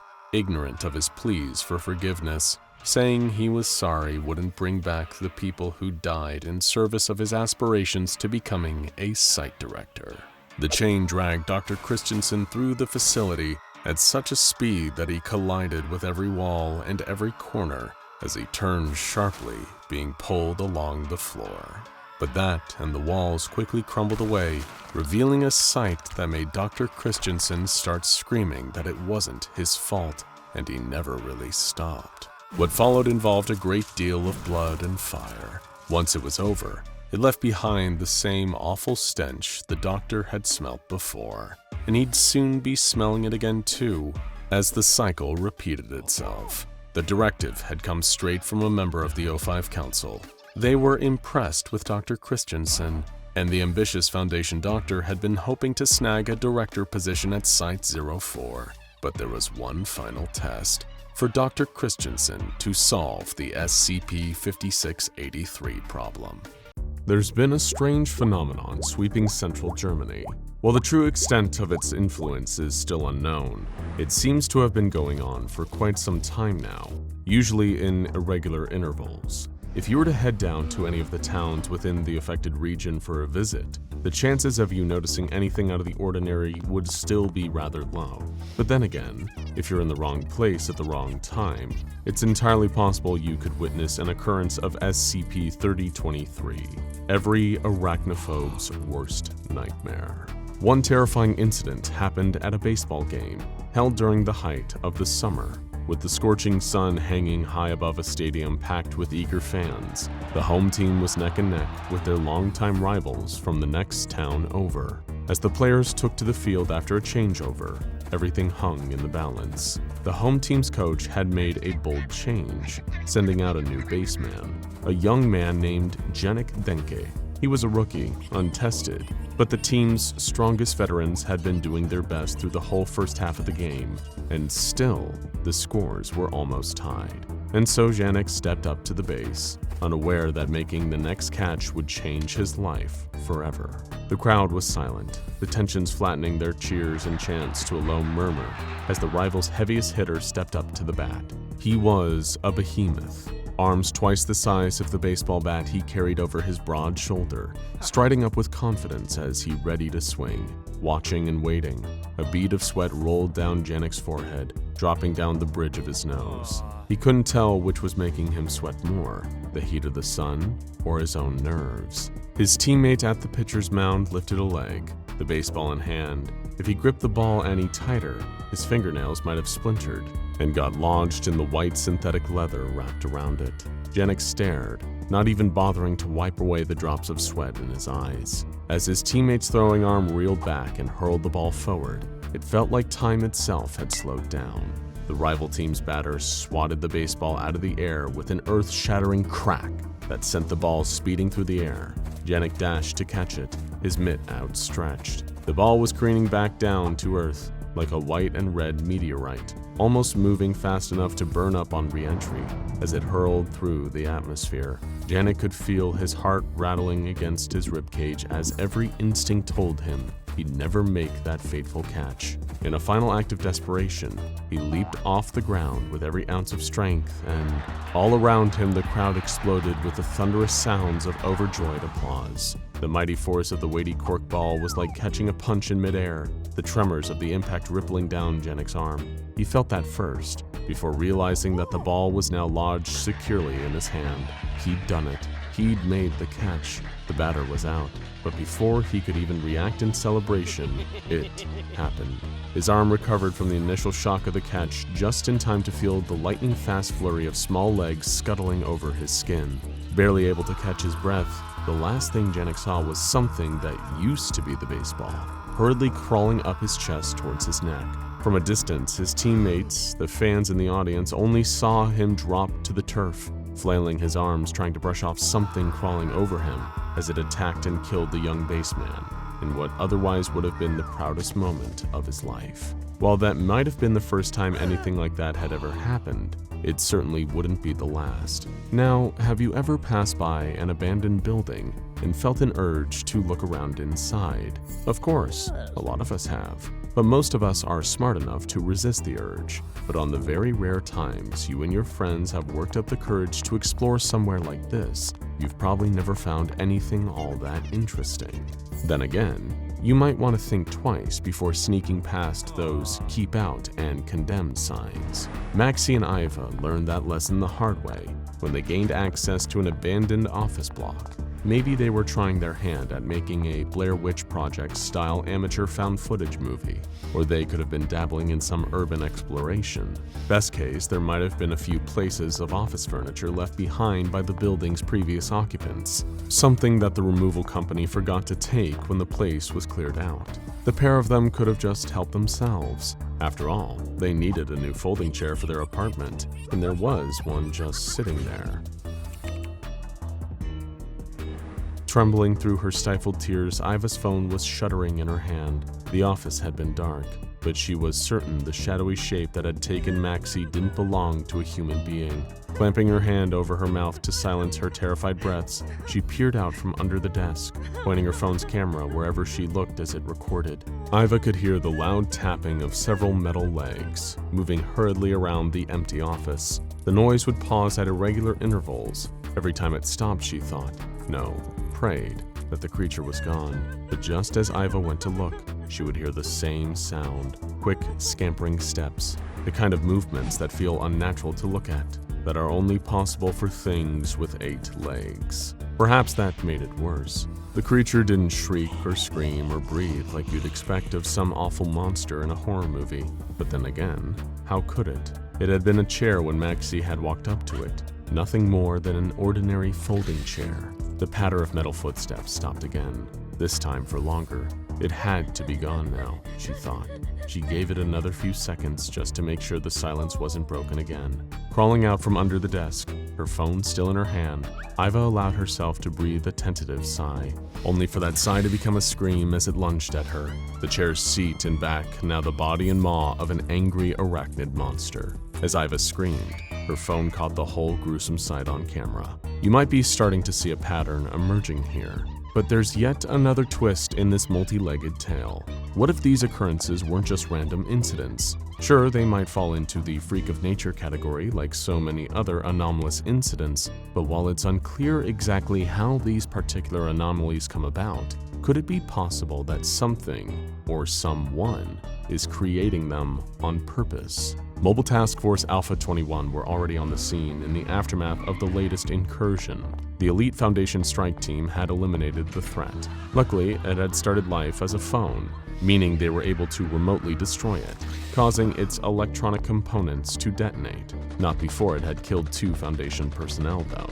Naturally, now came the cleanup operation, gathering up evidence, leaving no trace of what had happened. The SCP Foundation still had little clue as to what exactly caused instances of this nature, a phenomenon they had now designated as SCP-3023. All they had to go on was a handful of cases, and footage recovered from a cell phone that had belonged to an urban explorer who'd met an untimely end at the jaws of a folding chair. But speaking of footage, something unusual had been caught by a security camera a few days before the latest SCP-3023 incident. The security footage showed a man breaking into an office where the latest 3023 instance, the telephone, had been found. As he picked up the phone in question, this individual's jaw appeared to unnaturally split open horizontally, allowing 4 dark, tongue-like appendages to emerge. These appendages rubbed the phone for over half a minute before retracting. The man then returned the phone to its original place and promptly left the office. Thanks to further investigations conducted by the Foundation's forensic experts, This unknown individual was identified as Mr. Sar, the owner of a local restaurant. Naturally, MTF Alpha 21 moved in to apprehend this suspect, the only real lead as to what has been causing the multiple instances of SCP-3023 to begin occurring in Germany. However, when Sar was eventually detained, he showed next to no sign of any anomalies in his body. He claimed to have no memory of the events depicted in the security footage, had never encountered any previous SCP-3023 instance, and seemed to possess no knowledge of the strange properties he exhibited on camera.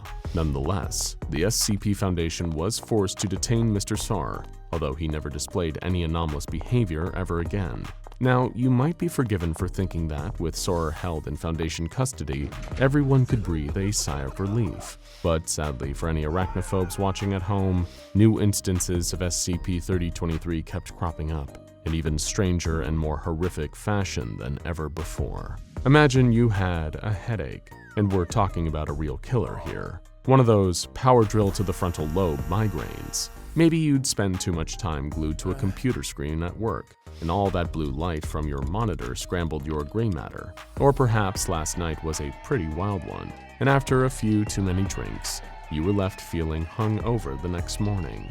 What's your go-to response in that situation? Obviously, you can call in sick to work, then go to your medicine cabinet or an over-the-counter pharmacy and grab some basic painkillers, paracetamol, aspirin, ibuprofen, all the things that we trust to make us feel better, not to make things even worse. To Patrick, this started as one of the most normal things in the world. Like you or I, his immediate response to finding himself suffering from a raging headache was to grab a gelatin capsule of ibuprofen.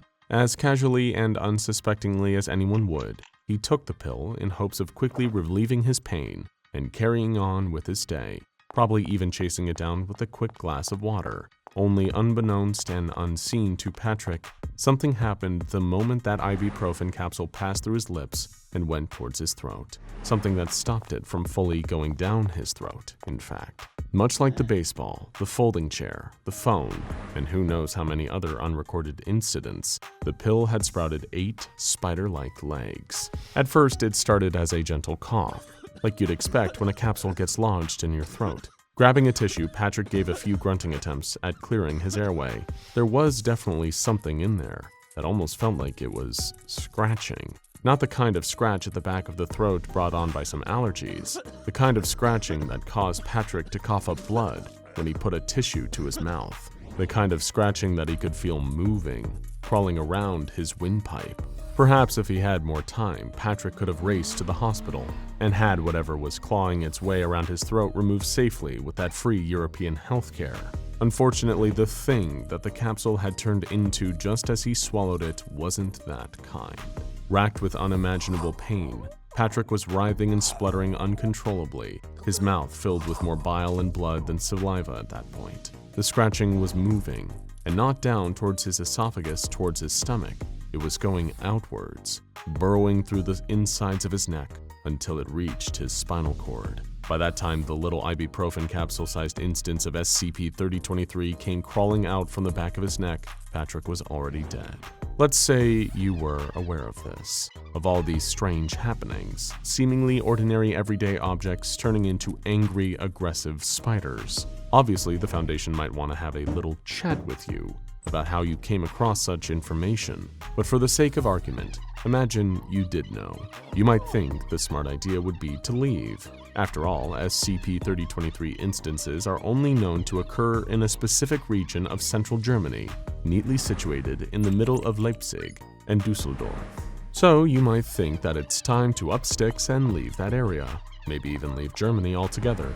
Just hop in your car and drive to safety. If only it were that easy. A family of 4 was cruising down the Autobahn in an SUV.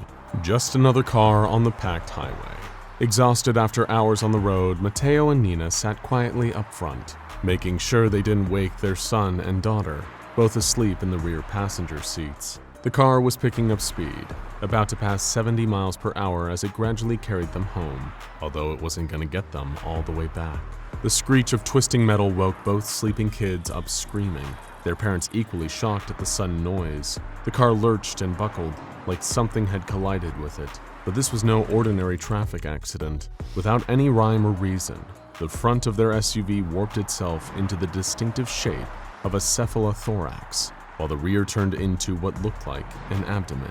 As the car shifted and reshaped around them, the grinding of metal as auto parts became huge metal legs. Mateo, Nina, and their children were still trapped inside, never to make it out. But the creepy crawly carnage wasn't just contained inside the car. The newly born arachnid abomination hurtled its way down the Autobahn, managing to maintain its speed. Other drivers swerved and slammed on their brakes to avoid hitting the creature they couldn't even believe was scuttling hurriedly along the highway. Unfortunately, this led them to careening into other cars, smashing headfirst into a pileup that claimed the lives of 41 people. Not that the SCP Foundation would ever admit it. With one of their facilities only 250 meters away, they were quick to dispatch an airstrike to deal with the spidery SUV once it became clear that Mobile Task Force Alpha 21 couldn't contain it. Across the board, anything capable of sprouting 4 pairs of spindly legs and crawling towards you with the intent to kill tends to rack up quite the body count.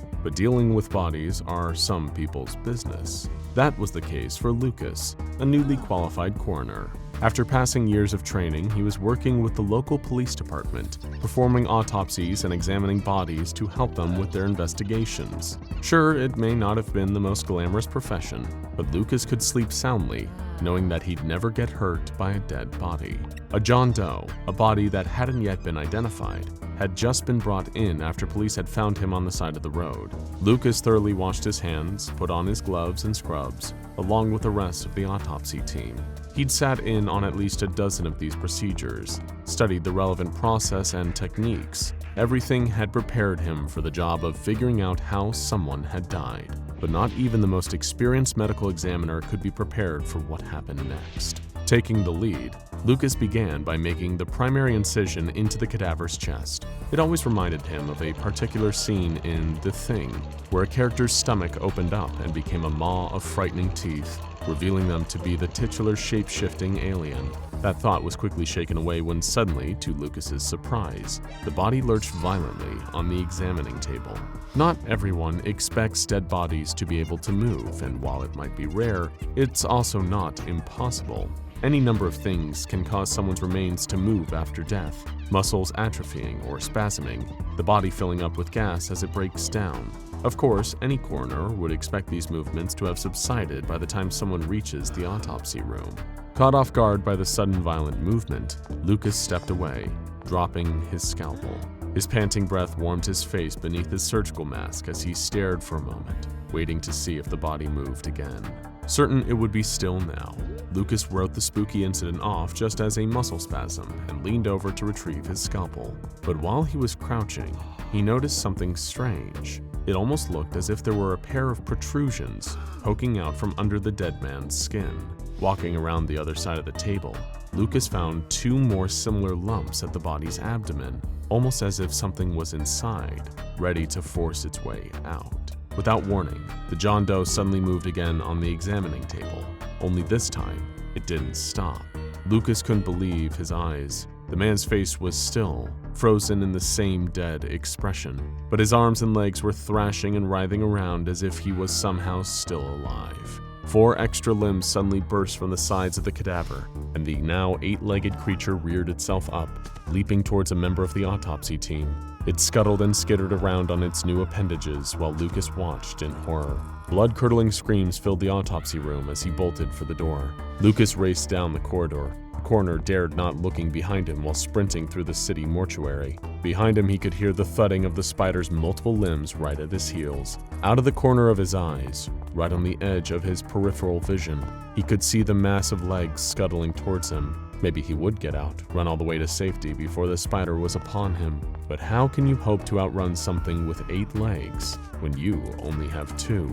The most important thing to remember is that while any unsuspecting inanimate object near you might suddenly decide to become an angry spider, the chances of it happening are very, very low. But especially if you happen to be in central Germany, those chances are never 0 either.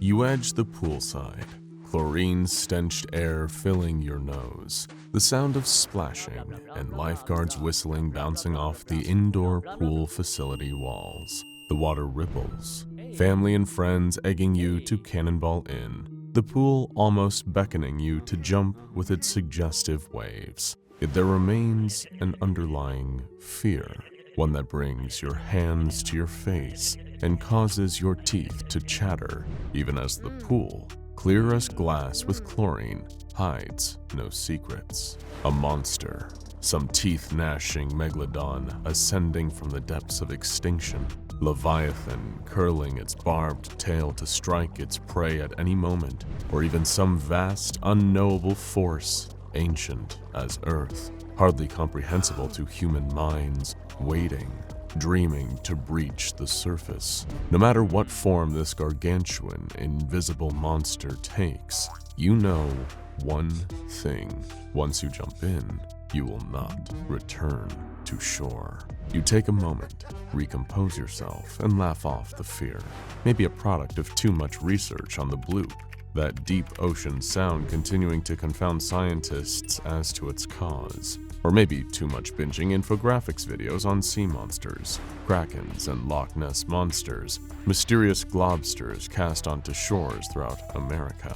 Whatever the origin, the thought seems ridiculous to you now, and your fears regarding invisible sharks stalking the pool perimeter escape your mind as you hurl yourself into the water. SCP-1128. In the vast archives of a hidden site, stuffed into a drawer amongst uncountable horrors like it, the SCP Foundation holds a description of a vast, unfathomable horror that'll make you more suspicious the next time you pass a pool, lake, or even a bathtub or puddle of water. SCP-1128 is a gigantic aquatic monster lurking in waters unknown, and that's all the Foundation will let anyone not assigned to testing know about it. While the Foundation has never shed away from those Moby Dicks of the deep, including the several thousand-kilometer-long arthropod SCP-169, and has even utilized such predators in the past for their own benefit, like the lengthy beast SCP-3000, SCP-1128 poses a unique challenge. Anyone who knows of its description beyond surface-level details will fall under the anomaly's effect. The representation you see now is merely an artist's interpretation of the basic prompt. The Foundation, of course, had to discover the monster's effects in the first place. The chain of communication becomes foggy, but a tip from an unknown source alerted the Foundation to the monster's existence and details regarding its manifestation.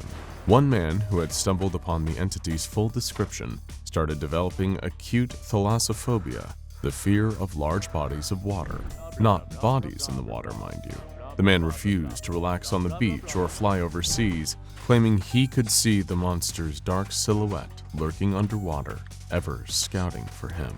This eventually extended to even closed bodies of water, like lakes, ponds, and pools, still insisting that the creature swam under the surface, trailing him wherever he went. His friends dismissed him as crazy, and he too believed he had fallen under some hysteria. He decided to take a nice, warm bath to soothe his mind and ease his troubles. He turned on the faucet and let the tub fill up. He put on his best bathing suit, ready to calm his anxiety once and for all. This had been plaguing his mind for far too long, and he was ready to rid all the negativity surrounding this phobia. Basically, he was sick and tired of being sick and tired over the idea of it all. He mustered up the courage, and with the anticipation to just simply relax, he took his first confident step into the tub. He paused for a moment and breathed a sigh of relief. He picked up his other foot and stepped fully into the bath. Splash! He fell straight down right through the tub. Waves and bubbles blocked his vision. His arms flailed as he sunk deeper into an abyss of water and fear. This wasn't supposed to happen, he thought. Several moments later, while still in a full-on panic, the buoyancy of his body began to slow his sinking. The bubbles from his underwater screams rose above him, and he began to follow their direction, scrambling back up to where he'd come. Just as he made it back to the surface of the tub water, choking and hyperventilating in terror, he swore he could see a distant creature, the very same that stalked him through oceans and pools. staring at him. Shaking, he hoisted himself out of the water and ran out of the house. Hysterical, he ran through the surrounding neighborhood, desperately searching for someone he could relay his experience to. Blinded by fear, he neglected to spot a puddle in the middle of the road he ran on. He raised his foot, arched forward, and landed straight into the seemingly shallow water. Splash! Again, he found himself completely submerged and drowning. After a minute, he did emerge from the puddle, but not in one piece. Knowledgeable of this incident, the Foundation set about expunging any traces of the monster's description from the world, physical and digital. The description had low distribution according to the results of Foundation web crawlers, but this hardly stopped the Foundation's endeavor. With forum posts deleted, individuals located and amnesticized, and catalogs trawled to ensure the description did not proliferate, the Foundation engaged in what it does best: questionably ethical experiments. First, they had an anonymous D-class, uninformed of the creature's effect, read the description of the beast. While the pamphlet they gave him confused him somewhat, he didn't feel particularly frightened by the entity, and he confusedly put on the diving suit the Foundation testers provided him. As they connected him to a cable and told him to enter a bathtub, the D-class did as they instructed him. The D-class expressed initial confusion at the tub's depth, remarking that it looked so tiny from the outside. As the D-class continued to descend, he analyzed his surroundings, realizing the nautical reality that enveloped him. He asked how an ocean got stuffed into a bathtub, but the test organizer had no room for miscellaneous talk. He continued to descend until he hit the sandy bottom, seaweed covering the ocean floor. The D-class looked around. Tropical fish swam in schools. Coral covered the seabed, and to his right dropped an immense cliff, a sheer edge. The test organizer advised the D-class to approach the cliff, and he begrudgingly complied. As he struggled in his diving suit, he fell back and screamed. SCP-1128, the aquatic horror, swam distantly, gracefully even, and paid no attention to the D-class so fixated upon it. He realized that the creature matched the one he read on the pamphlet, and almost complained about this when he saw a blue whale swimming alongside SCP-1128. Compared to the monster, the whale looked like a guppy. The whale glided in front of SCP-1128's jaws. The monster remained tranquil, stared at its prey, and bit the whale in two with one chomp. Its teeth glistened in the water. The test operator requested the D-class to pull back, and as the cable began to draw him toward where he came, the D-class stared at the creature, swallowing the chunks of whale whole. The D-class's eyes remained fixated on the creature, partially in fright, partially in awe. He wondered how ocean trawlers hadn't discovered such a giant beast yet, with the world effectively under 100% surveillance, something the D-class knew far too well as a convict. Yet the D-class recognized, and if not comprehended, partially understood the ocean's vastness and mystery. The dark depths reveal no inkling as to their contents, and a creature like a giant squid or the coelacanth can remain in hiding for centuries, if not millennia. It held him in wondrous thought to consider the vastness of the depths. When SCP-1128 stopped and stared at the D-class, this feeling of wonder was quickly replaced with fear. As the creature approached, the D-class pleaded with the test operators for help. As the test operators accelerated the rate of the cable returning, the D-class took short, shallow breaths, filling his body with dangerous nitrogen as he ascended, further impairing his judgment. He had devolved into gibberish and screaming when, face to face, the monster consumed its prey. The cable went slack, and the test operator pulled up only a broken wire, snapped, the water turning a cloudy red. The test operator knew that the unprotected D-class had no chance at survival against the monster, but he could potentially arm and shield them. He had another similarly ignorant D-class once again dress in a scuba suit and enter the tub. However, the test operator placed the D-class within a shark cage, a la the movie Jaws, and lowered the cage in with another cable and winch system. While unsure how this would fare with SCP-1128, the test operator remained hopeful that the D-class could survive and recount his story. Unfortunately, as the cage lowered into the tub, the test operator received no response from the D-class until the line spontaneously tightened, snapped, and loosened. Hoping to find the D-Class's remains, the test operator only found shredded pieces of metal, torn and twisted like taffy. The test operator decided that he could utilize the Foundation's arsenal to his advantage and used an anomalously toughened shark cage in his testing, perhaps using an anomaly like the clockwork machine SCP-914. He gained approval from his higher-ups to undergo this procedure, and after some testing, behind a shining, strong-as-titanium shark cage, which he placed another D-Class within. Hoping for a success with the monster, however, proved unsatisfactory, as the same thing happened as the previous test, only without any sort of metallic remains. While bitter that the monster had won again, he wondered where the cage had landed. Meanwhile, Foundation forces labored tirelessly to find SCP-1128's location, hoping to avoid any civilian contact with the creature. Luckily, a GPS signal established itself upon the most recent D-Class's test, with the tracking device on the D-Class signifying the monster's general location.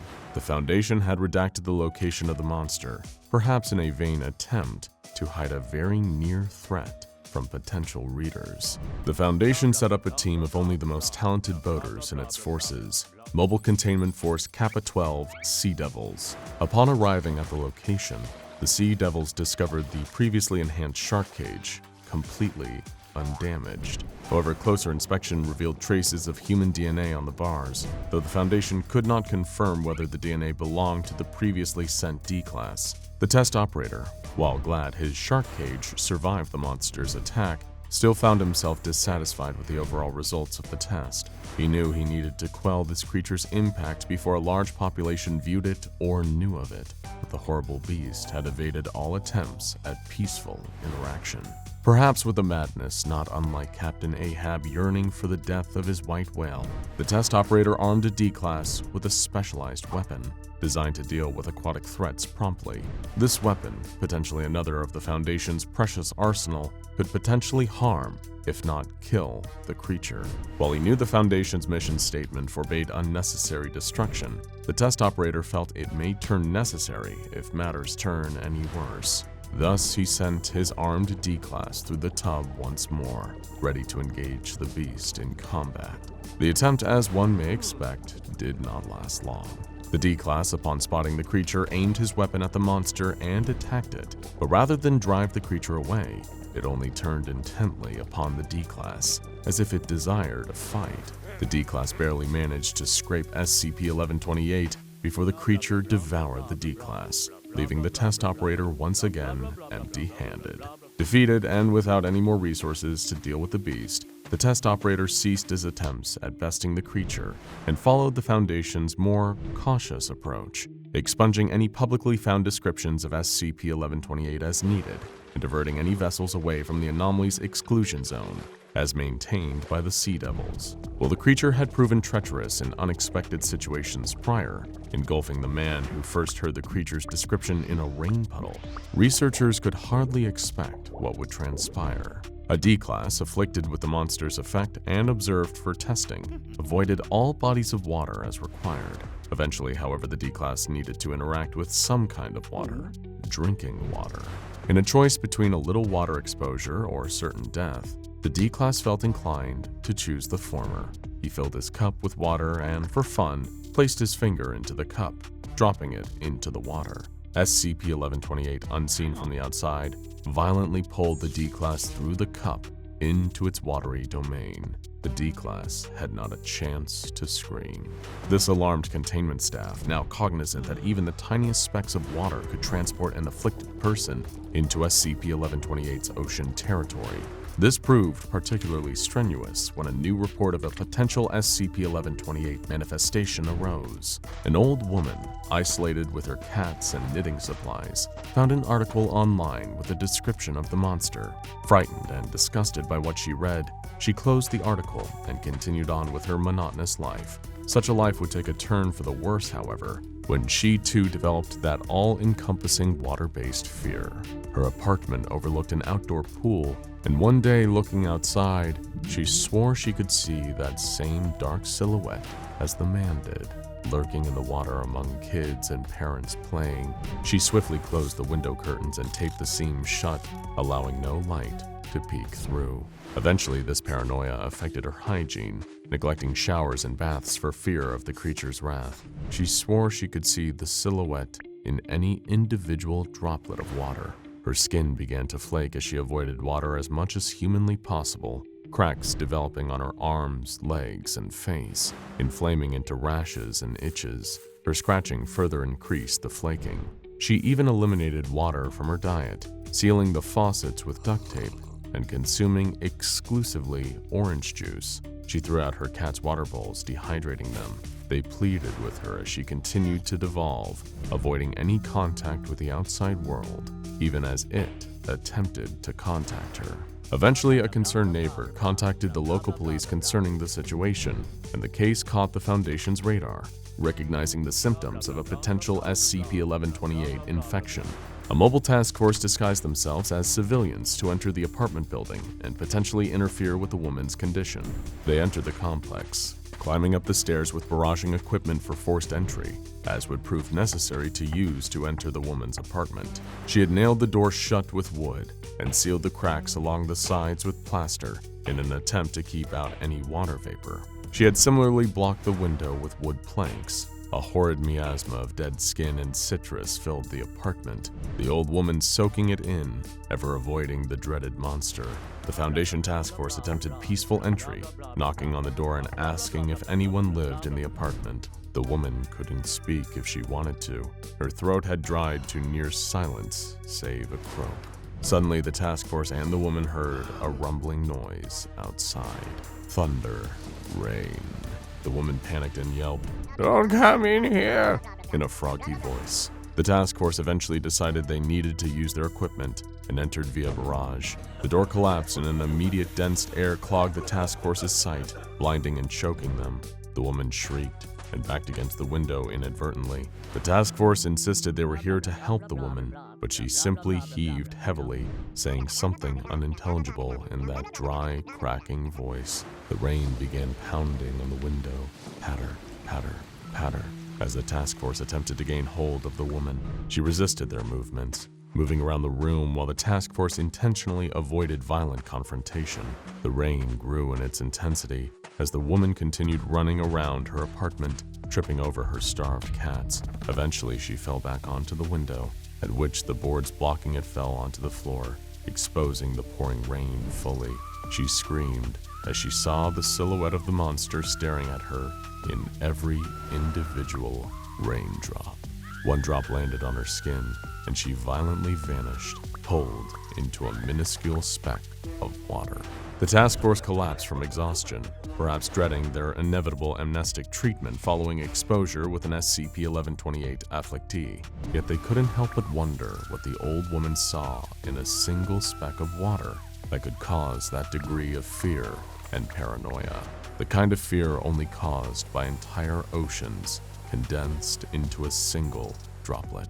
Besides the monster, what else did she see in those multitude of droplets? The fish that populated the sea, the whale carcasses left behind by SCP-1128, the sea devils viewed from below, drifting on the water unsuspecting. Just as one may view a grain of sand and see the Sahara, she too saw that raindrop and viewed an ocean entire, along with whatever malevolent creatures inhabit it. One may have more sympathy for the child, reluctant to jump into the pool water, knowing not necessarily that something inhabits that body of water, but that the body belongs to a cycle much larger than itself, larger than any sea or ocean, and the only thing that can traverse that cycle is a monster, a creature like SCP-1128. The task force went back to their local site to report what happened during the incident. Like so many incidents the Foundation deals with, the sum total of those that risk their lives for the greater good is a couple memory-erasing syringes and another update to documentation. A description of SCP-1128 remains in a stuffy locker, lurking in wait among other horrifying stories in the SCP database's Sea of Terror. Just like that test operator that attempted to best the monster, could the Foundation's attempts ever surmount the possibility of another person being afflicted? Could they conquer the sea? In a member of that task force's dreams, they perceive a dark blue ocean and the distant black shadow that resides within. And from this ocean, they can view the bathtubs, sinks, pools, puddles, cups of water, and rain droplets of the world, seen from below. Although they know not what SCP-1128 looks like, they too experience the fear it summons among those that do, the paranoia, the fear. Although it may not manifest directly in people's lives, it can always be observed, stalking, waiting, lurking under a murky surface, watching with hidden eyes. 40 years ago, a U.S. Navy exploratory vessel landed on a chain of islands in the South Atlantic, just 2,000 miles off the coast of Argentina. In other words, the middle of nowhere. Yet on this far-off set of rocks afloat in the middle of the ocean, they discovered a vast array of strange wildlife and plant species that resemble little of what they left behind on the mainland. Could this be a treasure trove of undiscovered species, they wondered? Hoping to capitalize on the discovery, a reconnaissance team of researchers was sent out to explore some of the islands on foot, and what they found did not disappoint. From endangered species of birds to plant life and vegetation that looked like it belonged on Mars, they found a dizzying array of new and exciting examples of evolutionary oddities that would fill a library. But unfortunately, their jubilation was cut short. Attempting to collect soil samples, they dug into the ground and soon discovered that what they were standing on wasn't actually ground at all. The Navy scientists soon discovered the rocky terrain they were exploring was actually made up entirely of organic matter. As per the standard protocol, the SCP Foundation was forced to silence the U.S. Navy research vessel after its discovery. With the okay from the U.S. government, the ship was torpedoed and sunk to the bottom of the ocean with all hands on deck, in the name of protecting the greater good of the masses. A tragedy at sea for the sake of preventing worldwide pandemonium. From there, the Foundation took over with the containment procedures of what would eventually come to be known as SCP-169, better known by its nickname, the Leviathan. The Leviathan is a biblical creature of mythical proportions, said to be able to boil the seas and create earth-ending floods with just a whip of its massive continent-spanning body. It is unclear if SCP-169 has the ability to do these things, though, given its massive size, which Foundation researchers estimate to be somewhere between 2,000 and 8,000 kilometers. It's easy to see how something that big moving at any speed could be devastating for the coastal regions of the world. Although we use the word contain, it is impossible for SCP staff to ever contain something of such massive size. Surveillance and monitoring are about all we can do for now. That and hope it never wakes up and decides that we're on the menu. It was thought to be relatively smooth sailing, until one incident changed everything. Dr. Hart turned off the video monitor and faced the assembled members of MTF Gamma-6, also known as the Deep Feeders, renowned for their specialization in the tracking of deep sea and oceanic anomalies. The room was dark, and each team member was sitting in shadow, but still Dr. Hart could see the seriousness on their faces. "I'm sure you're wondering why I called you here at such short notice," he said. On the screen behind him, he put up a NASA satellite picture of a small set of rocky islands. "You see this little island chain here? Well, it wasn't there a week ago." He paused, rubbing his forehead from lack of sleep. "At 8:05 a.m. today, we recorded another auditory anomaly emitting from SCP-169.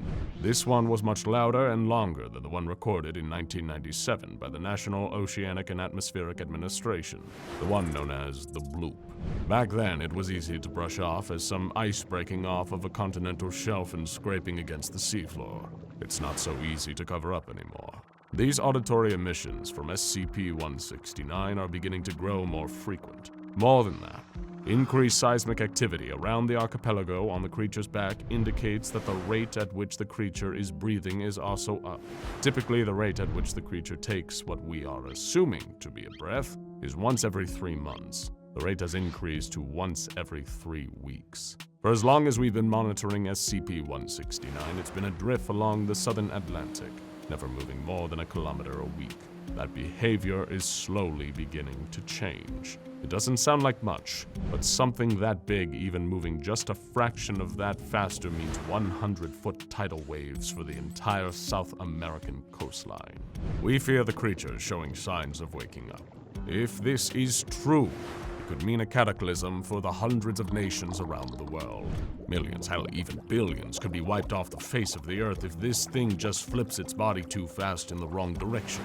To put it to scale, this monster is about the size of the Caribbean. Maybe even bigger as far as we know.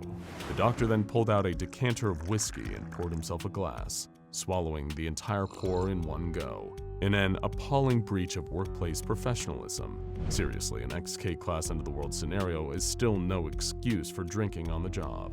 We're talking about an extinction level event. A bona fide XK class end of the world scenario. 1,000-foot tsunami waves stretching as far as the eye can see from either end of the horizon. The last time SCP-169 stirred, it created the Mediterranean. In fact, the legends of the biblical flood, Noah's Ark, the same story, can be found in every civilization and culture around the world. So maybe they were onto something. It is to this end I call you all here.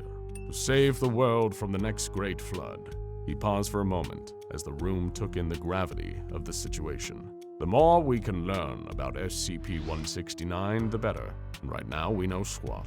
For one, we've never seen just how deep the body of the creature goes, or what's under it. The pressure has been too great for our current model submarines, until now.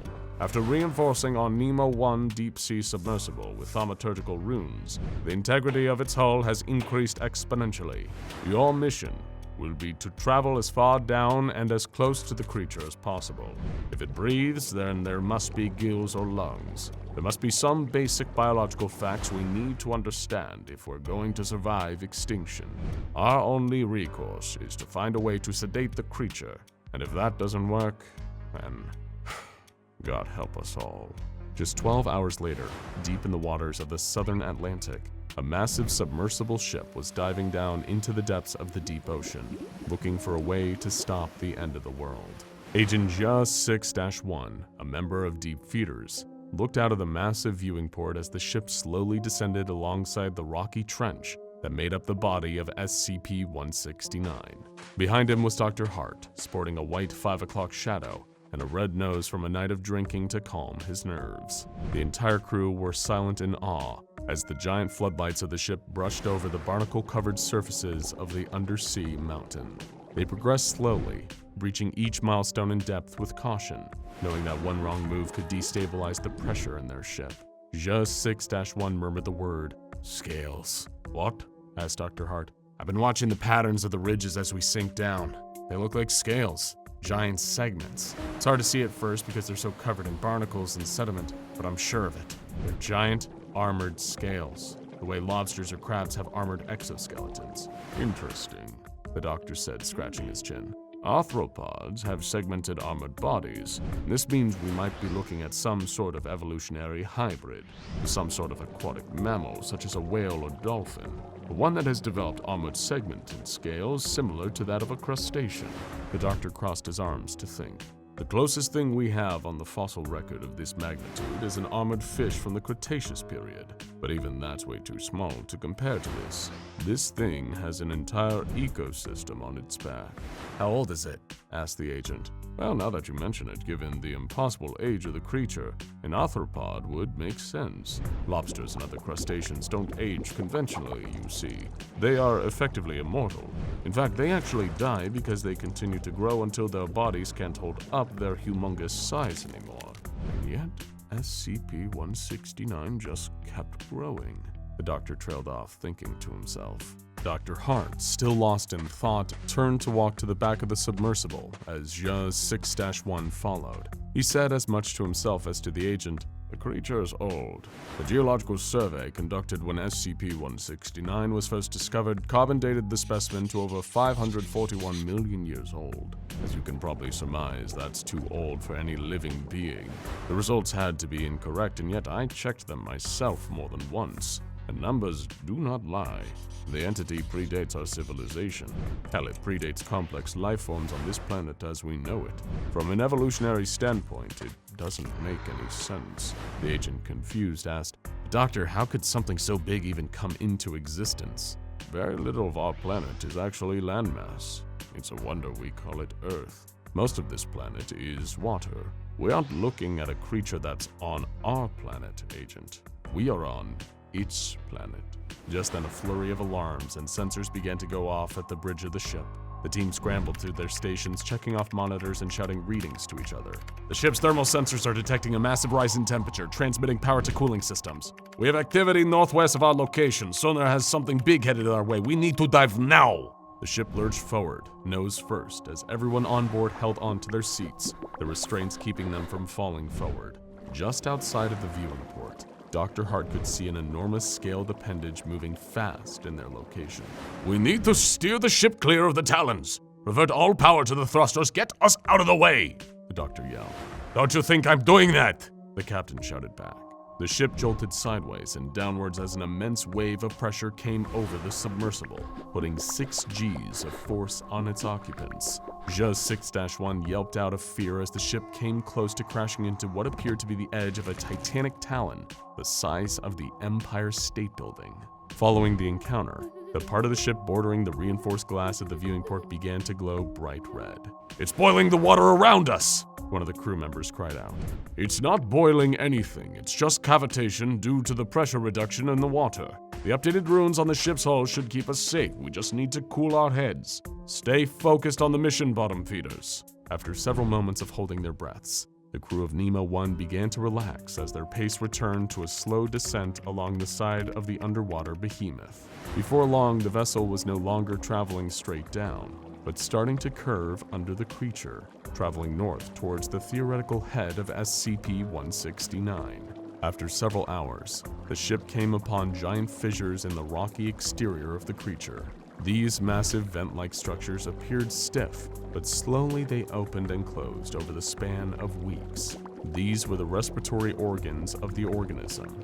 Clocking it at over 2 miles underneath the surface of the ocean, the crew carefully began entering the smaller pod-like submersibles that detached from the main ship. Zhe 6-1 entered his pod and strapped on the haptic gloves that would give him control of the pod's robotic arms. He and a team of 3 other volunteers had agreed to undergo the dangerous mission of attaching artificial chemical emission machines that could be programmed to release anesthetic gas into SCP-169's respiratory system on command remotely.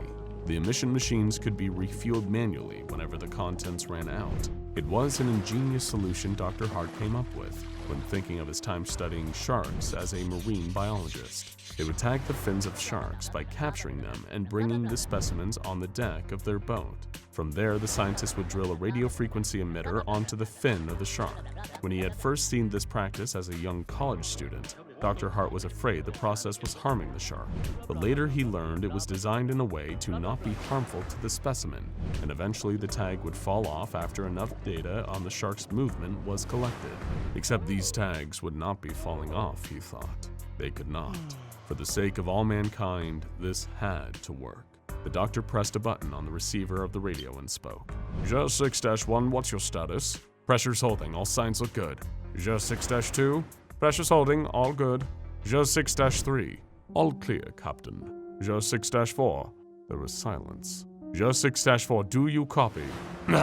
All clear, Doc. Sorry, my mic was muted. En route and ready to do this thing. Dr. Hart sighed in relief and slowly reclined in his chair, watching the pods move closer to the large openings on SCP-169's side. One by one, the robotic arms used underwater torches to drill into the thick, rock-like exoskeleton of the creature, screwing in complex million-dollar equipment that was both waterproof and could withstand the immense pressure at such a depth under the ocean.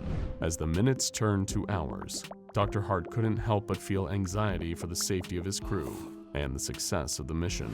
But before long, the pods began to return one by one to the mothercraft, each completing the segment of work with which they were tasked. The last pod still working was Zhe 6-1, whose robotic arm was in the process of rotating a large industrial-sized screw.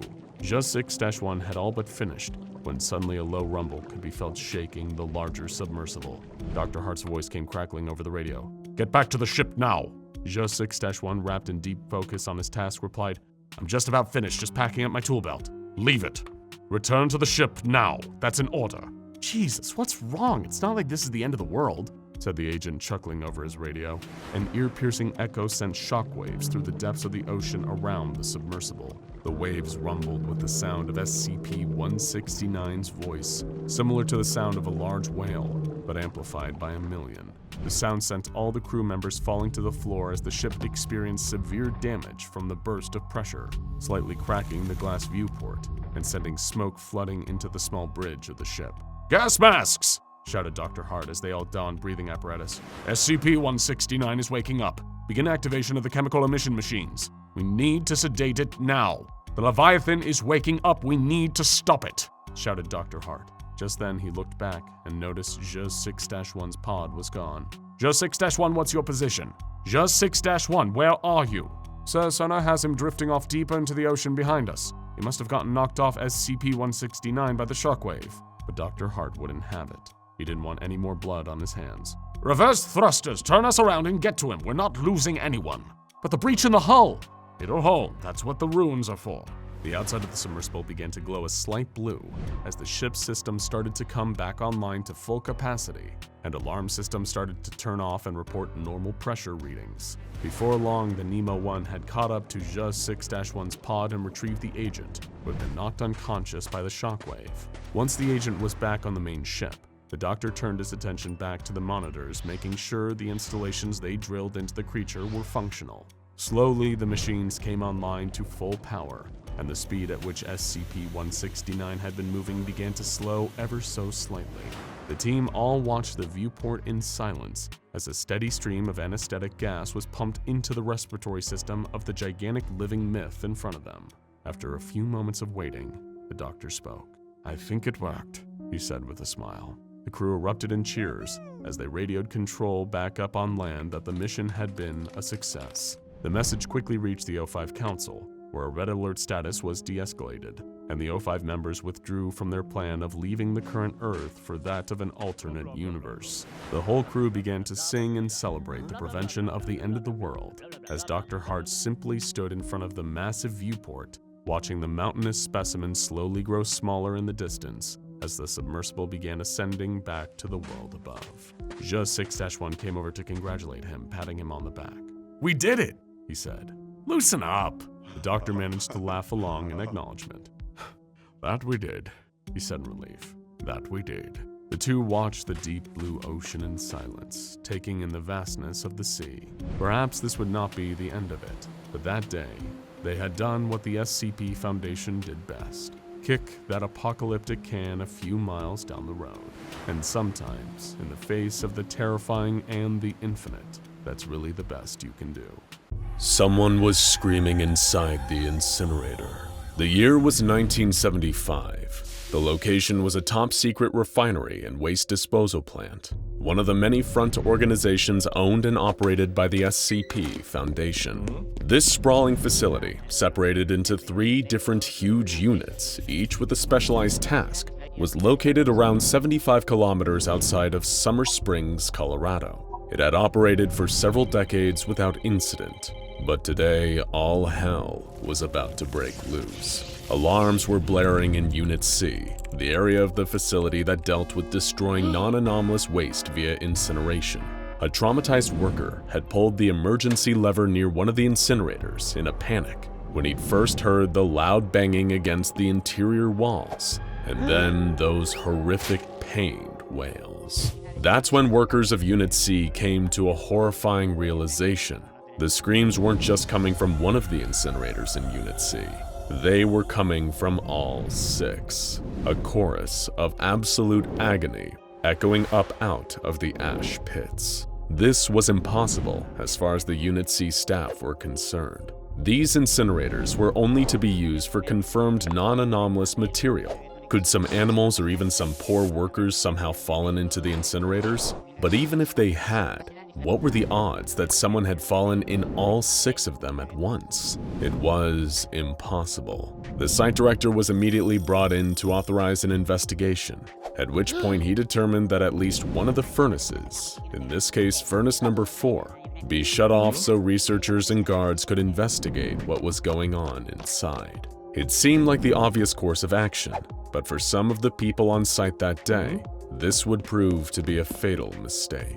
When the fires were put out, something started rattling in the disposal chute.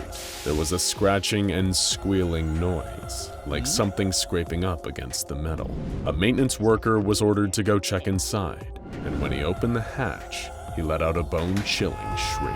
There was something, or was it someone, climbing back up the disposal chute. It emerged from the darkness, backlit by the still-burning embers of the incinerator, letting out an awful screeching noise that could make even a hardened Mobile Task Force operative shake with fear.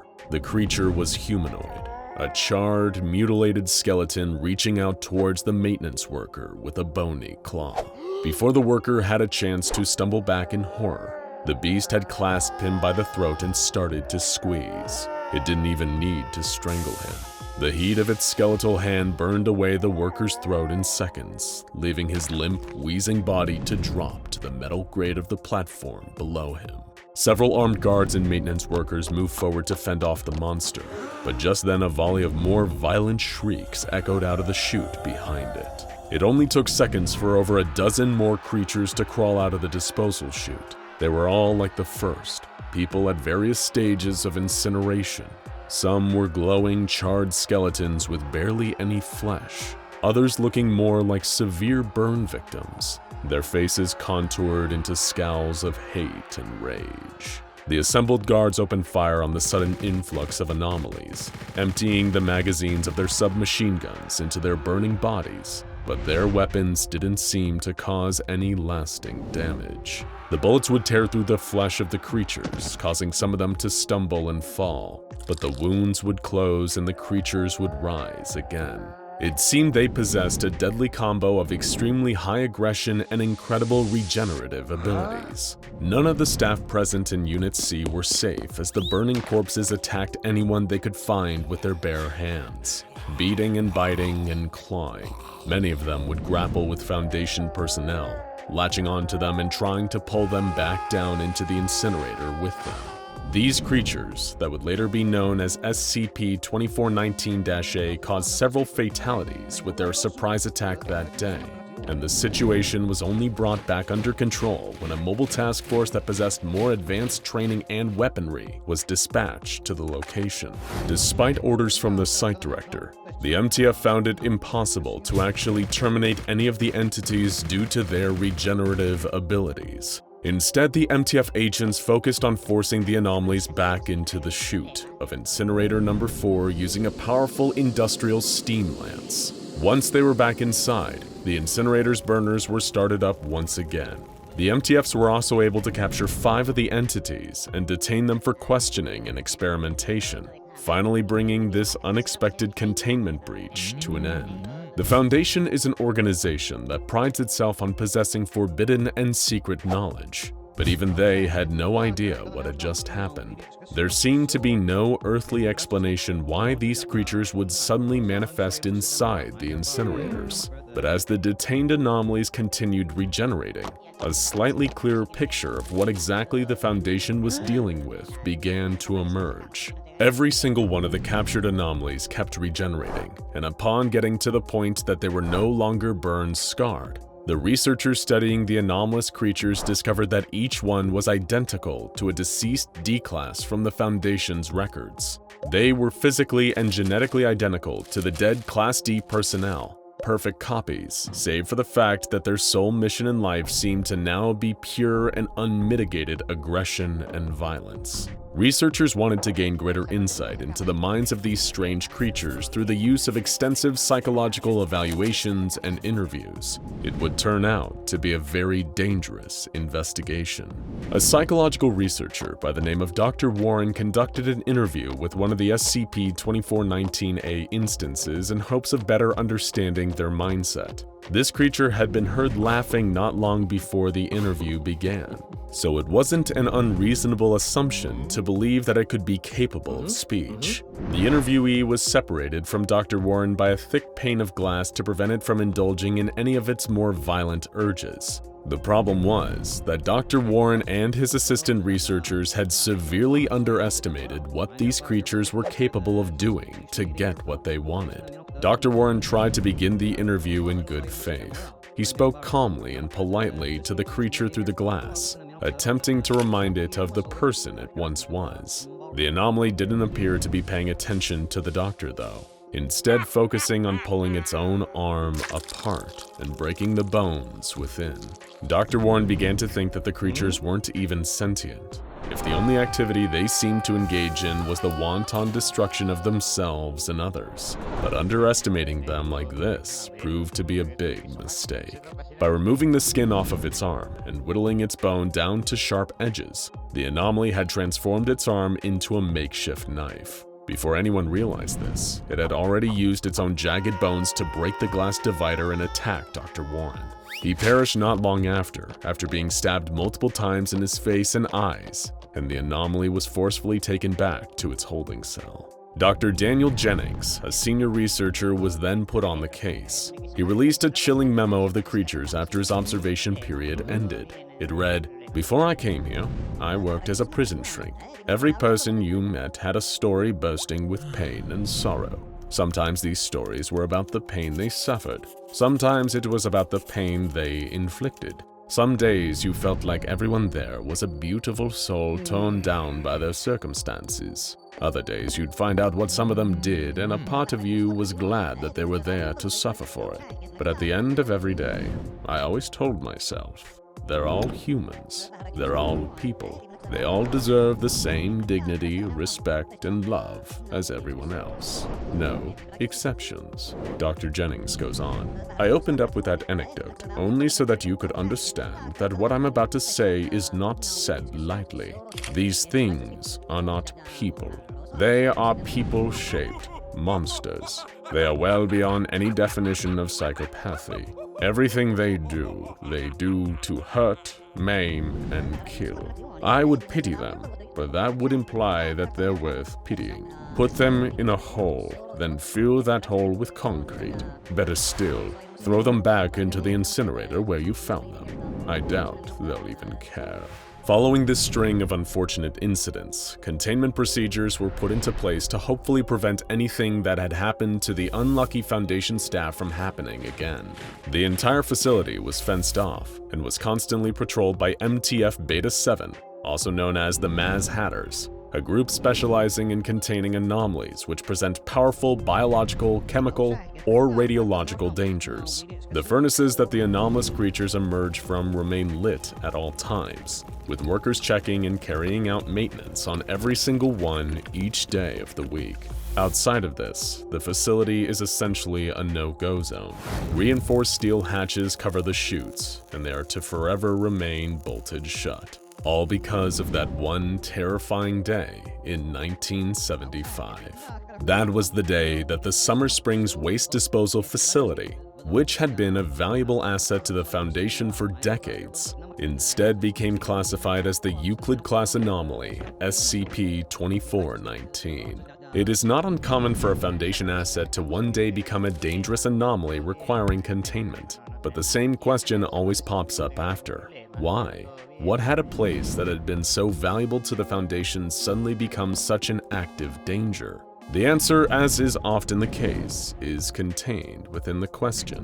Why would a waste disposal plant be so important to the Foundation in the first place? And more importantly, what else was going on at the plant to make it such an area of active importance for one of the most powerful organizations in the entire world? To put it simply, the plant allowed the Foundation to dispose of something far more important than mere waste material.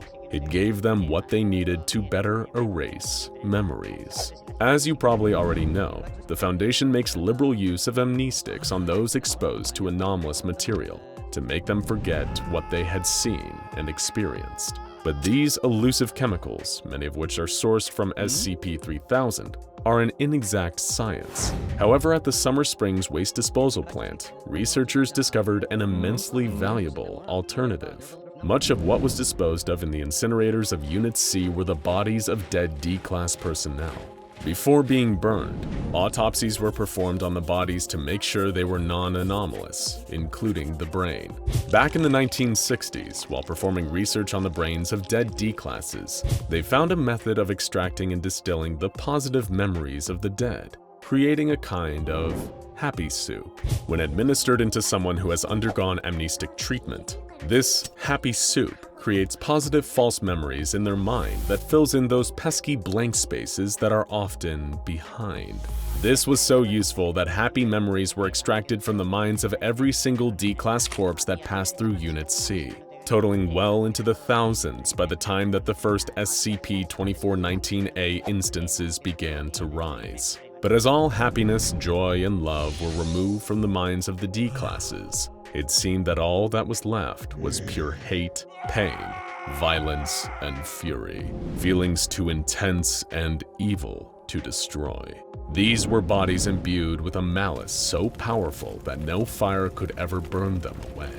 They exist now with single-minded determination to get out and destroy everything around them, everything, including the ones that made them, the SCP Foundation itself. And in the end, it's only a matter of time until they get out.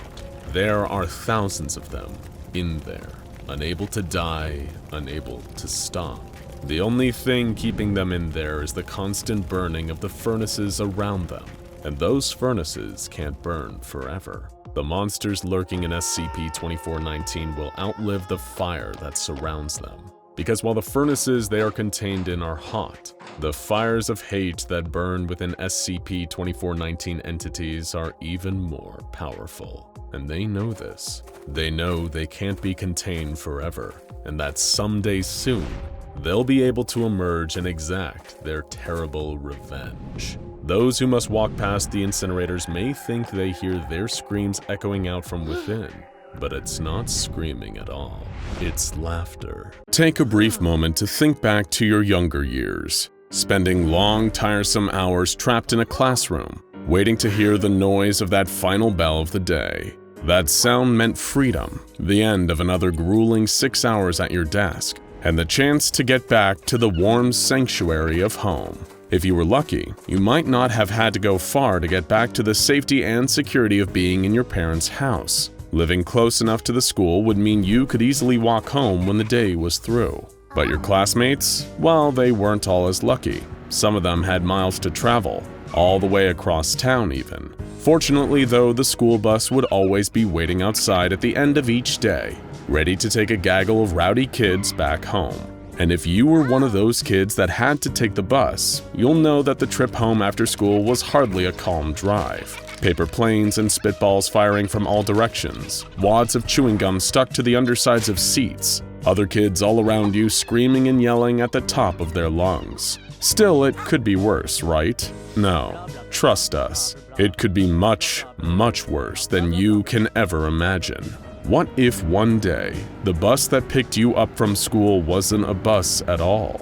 What if instead, it was SCP-2086? Picture this. One day you get put in detention at school. Maybe you were disrupting a class, or were caught spraying graffiti on the outside wall of the gym. Whatever the reason, we're sure you'll think it is unfair that you got held back after school, after everyone else had already gone home. But you do your time until finally you're told you can leave. Problem is, your house is on the other side of town, and you've already missed the bus. You make your way off the campus, down the nearest street. Maybe there's a city bus you can catch that'll get you back home.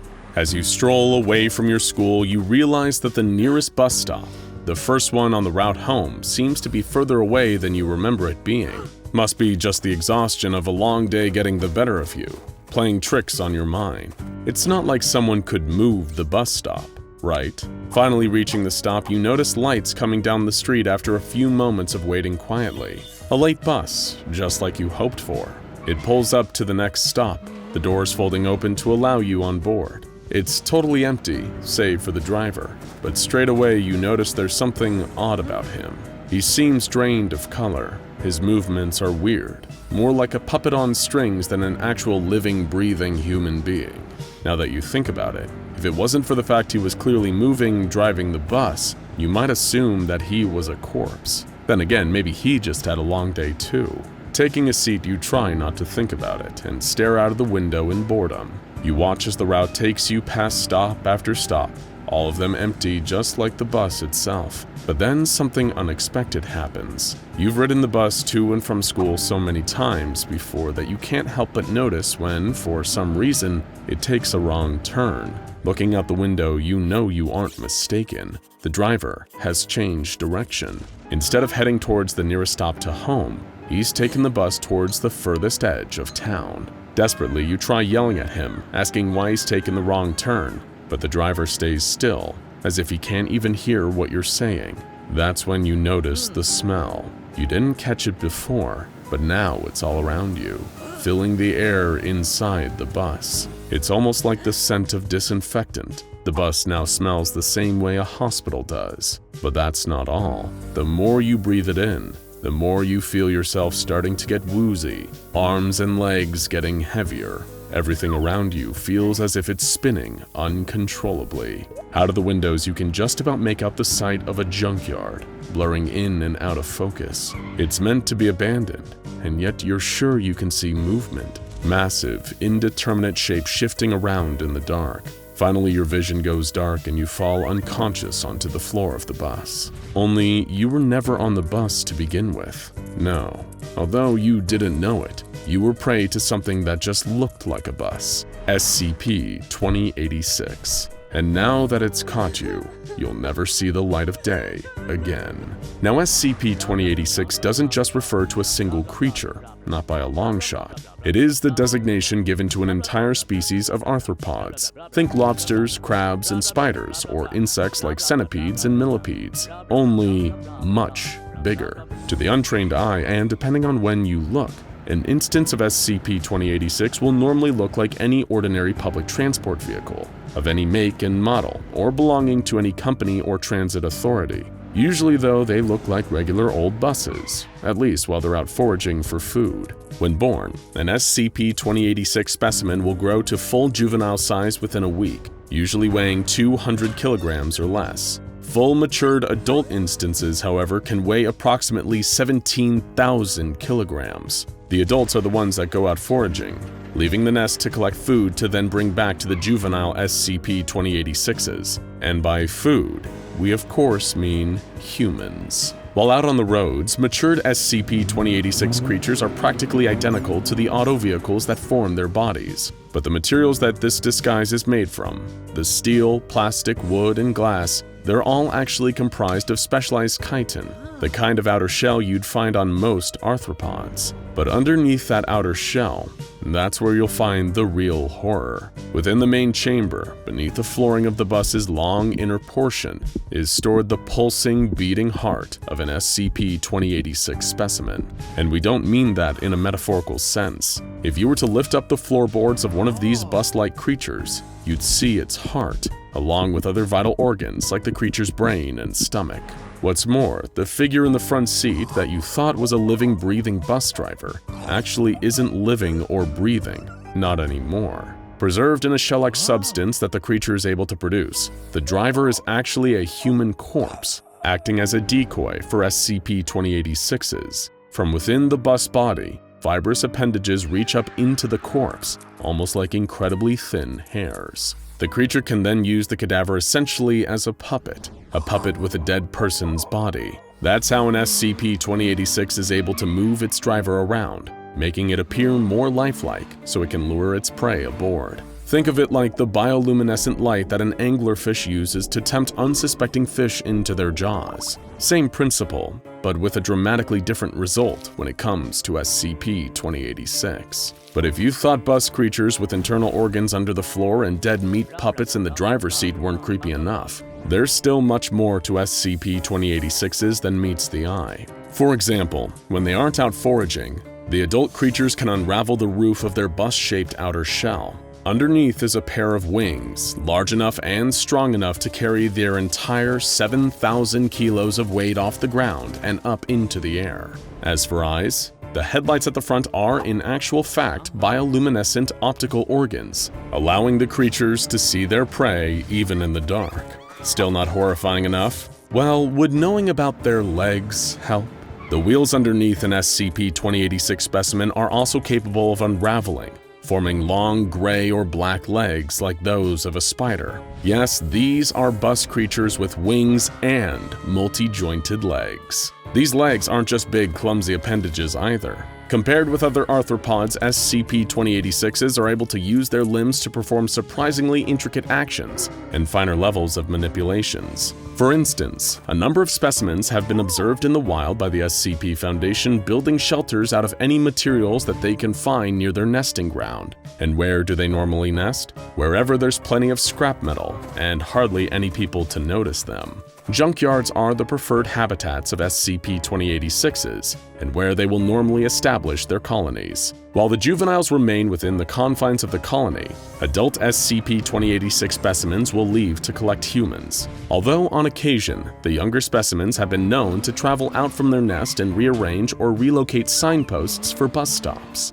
They then place them in a route that leads them back towards their nesting ground. It's something worth remembering if your nearest bus stop ever seems to be a little further away from the school than usual. Afterward, the older specimens will travel along the route laid out by the juvenile SCP-2086s, picking up any human passengers that they find waiting at the relocated bus stops. They have to choose their moments wisely, with people boarding and disembarking from the bus usually every few stops. Once an SCP-2086 has as many humans on board as it can carry, with the certainty it won't lose any at the upcoming stop, it secretes a substance similar to chloroform. This fills the inner chamber of the bus, causing that noxious smell, like hospital disinfectant. The chloroform-like substance incapacitates all the passengers on board, rendering them unconscious and readying them to be taken back to the local SCP-2086 colony. Once the adult SCP-2086 has arrived at the junkyard, the juveniles will descend on it. Given their much smaller size, they will climb inside the mature specimen and forcibly remove each and every human passenger it is carrying within.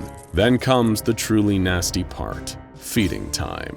Each juvenile SCP-2086 will force their captive human through an orifice that is located under the front hood of their vehicle's shell. This sphincter, a circular formation of muscle that can expand and contract to perform a bodily function, is connected to where the steering wheel is found on an adult SCP-2086. The younger creatures will push their human prey through the sphincter, consuming them.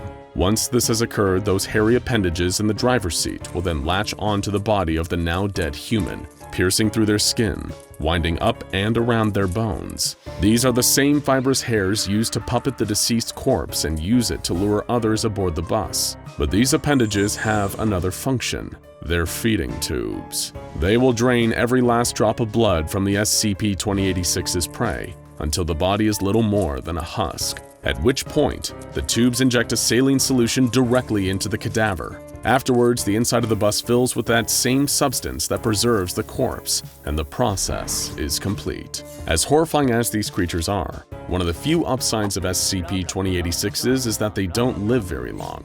Female specimens will reproduce after 8 days and produce 20 offspring after this point. Each of these newborns reaches full maturity and size in about a week. On average, SCP-2086s live for 12 to 15 days. Another net positive is, because of their short lifespans, an SCP-2086 specimen doesn't need to feed on a human more than once, as the nutrients it absorbs as a juvenile are enough to sustain it through adulthood. Once it has matured, an SCP-2086 will go out into the nearest city or town to forage for humans, providing food to the next generation. And so the cycle continues. In the future, rather than taking the bus, maybe it's safer to walk. It might mean the difference between you making it home or becoming food.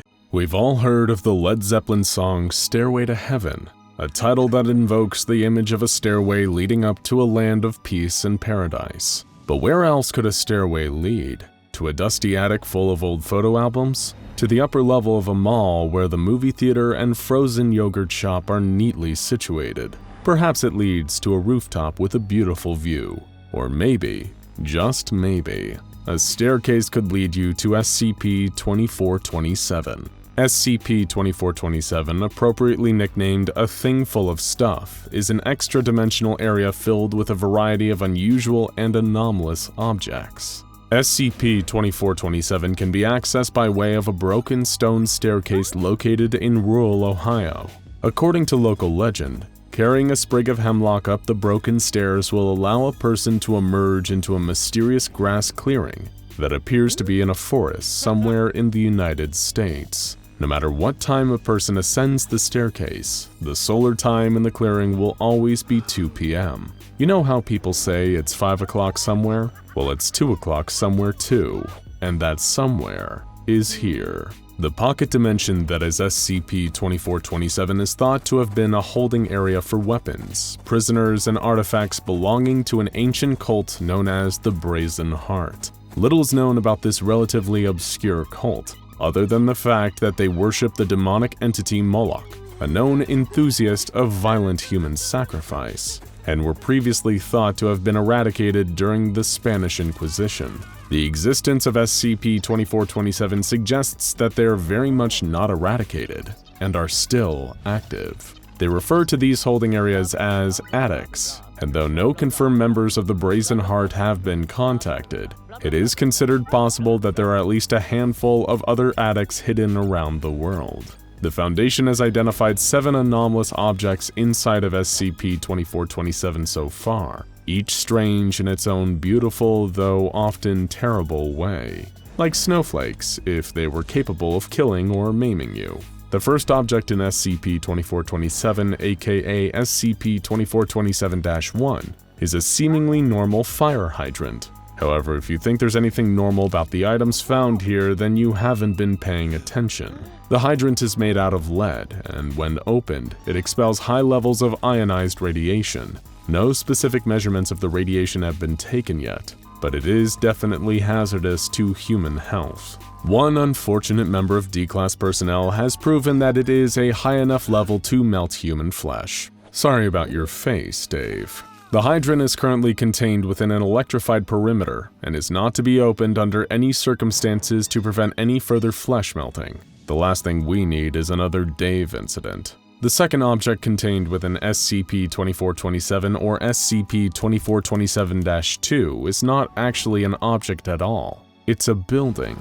Only on number 2 and we're already throwing curveballs at you. Trust no one. Surprises lurk around every corner. This particular building resembles a large multi-storied sanitarium built in the 1860s. Though it is clear from the outside that the building has or should have multiple stories, the inside is a different matter. Past the building's front doors is a non-Euclidean space consisting of a single floor and 3 sparsely decorated rooms with one central foyer. The first room is the holding place for SCP-2427-3. The second contains SCP-2427-4, and the third room contains nothing except scattered religious documents, bottled water, and a selection of canned food. No unauthorized staff are permitted to enter the building, in order to minimize complications or potential employee casualties. The first 2 anomalies on this list are hardly even strange by SCP Foundation's standards. Sure, the hydrant can melt your face, and the building defies the laws of physics and space. But that's just a regular Tuesday around these parts. Been there, seen that. What else you got? Well, SCP-2427-3 is where things really get strange. If you're wandering through the bowels of SCP-2427-2 and you make a wrong turn into the first room, you will find yourself face to face with a startling sight. This entity is a combination of electronic circuitry, a cow's digestive tract, the hairless head of a human man, a hat rack, several lengths of garden hose, and an unidentified crystalline structure. This creature is extraordinarily fast and strong, exhibiting carnivorous tendencies and a very strong point of view on the world around it. Lucky for us, it is capable of speech and is able to tell us just what it thinks. Though this monstrosity doesn't have much of a right to pass judgment on anyone, cow intestine body and all, it has expressed a violent hatred of all life that it considers impure.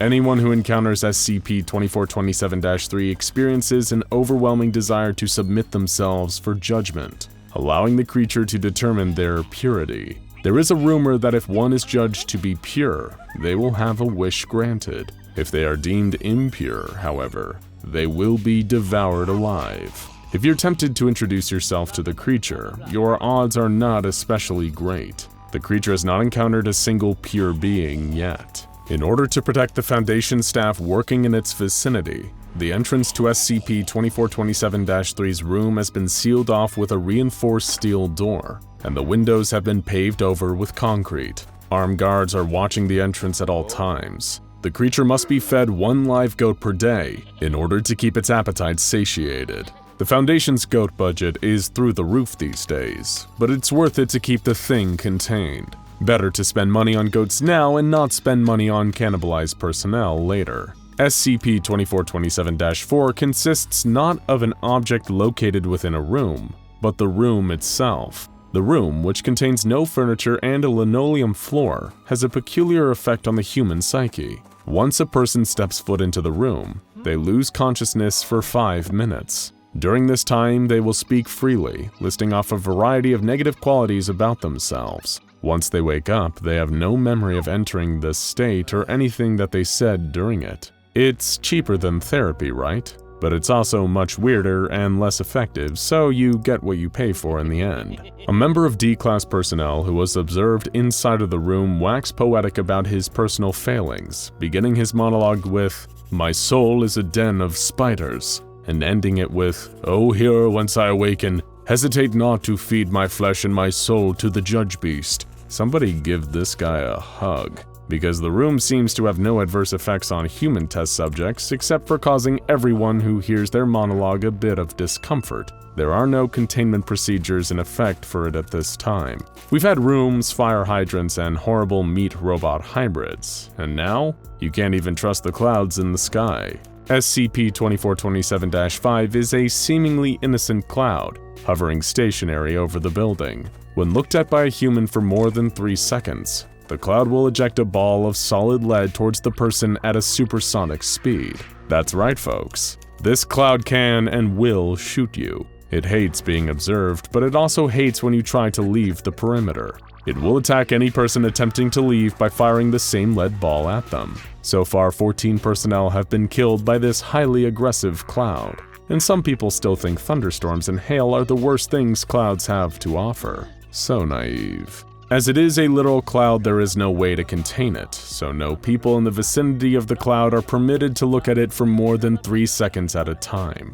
SCP-2427-6 is a series of 18 small trees, spread throughout the instance of SCP-2427. Above ground, the trees look normal, though their species has proven surprisingly difficult to determine. From an external perspective, they are simply ordinary trees. However, radar analysis revealed that the roots of these trees are deeply strange. Instead of the usual twisting tree roots, the ground below these trees contains a mass in the shape of a human body. Much to the disgust of the observing researchers, these humanoid masses occasionally twitch and move, as if alive. The trees themselves appear to be growing from the crotch area of each humanoid figure. How's that for Morningwood? I know, I get it, bad joke. This arrangement between tree and person seems to be some kind of punishment, as each tree is marked with a plaque reading, "The lecherous suffer what they must, and it is beautiful." Until it can be certain that the condition of these human roots is not contagious, these trees are to be treated as potential biohazards and isolated in individual containers. The final object in SCP-2427 currently categorized by the Foundation is SCP-2427-7. SCP-2427-7 is a pile of ashes and wood located just behind a posted sign that reads, "The Liar's Cradle." Extensive testing has been established that the Liar's Cradle was almost certainly used as a torture device in interrogations performed by the Brazen Heart. A person standing within the boundaries of the cradle, which encompasses the aforementioned circle of wood and ashes, is unable to lie without suffering the consequences. Namely, they will be set on fire. The nature of how exactly the Liar's Cradle works is not certain, and more research needs to be done on it. However, this much is known for sure. It contains no sentient intelligence. It is not aware of what it is doing. It does not kill its victims, rather it keeps them miraculously alive as it sets them on fire, prolonging their agony and allowing their interrogators to get the truth out of them. A series of experiments reveal that it only immolates a person who is knowingly lying.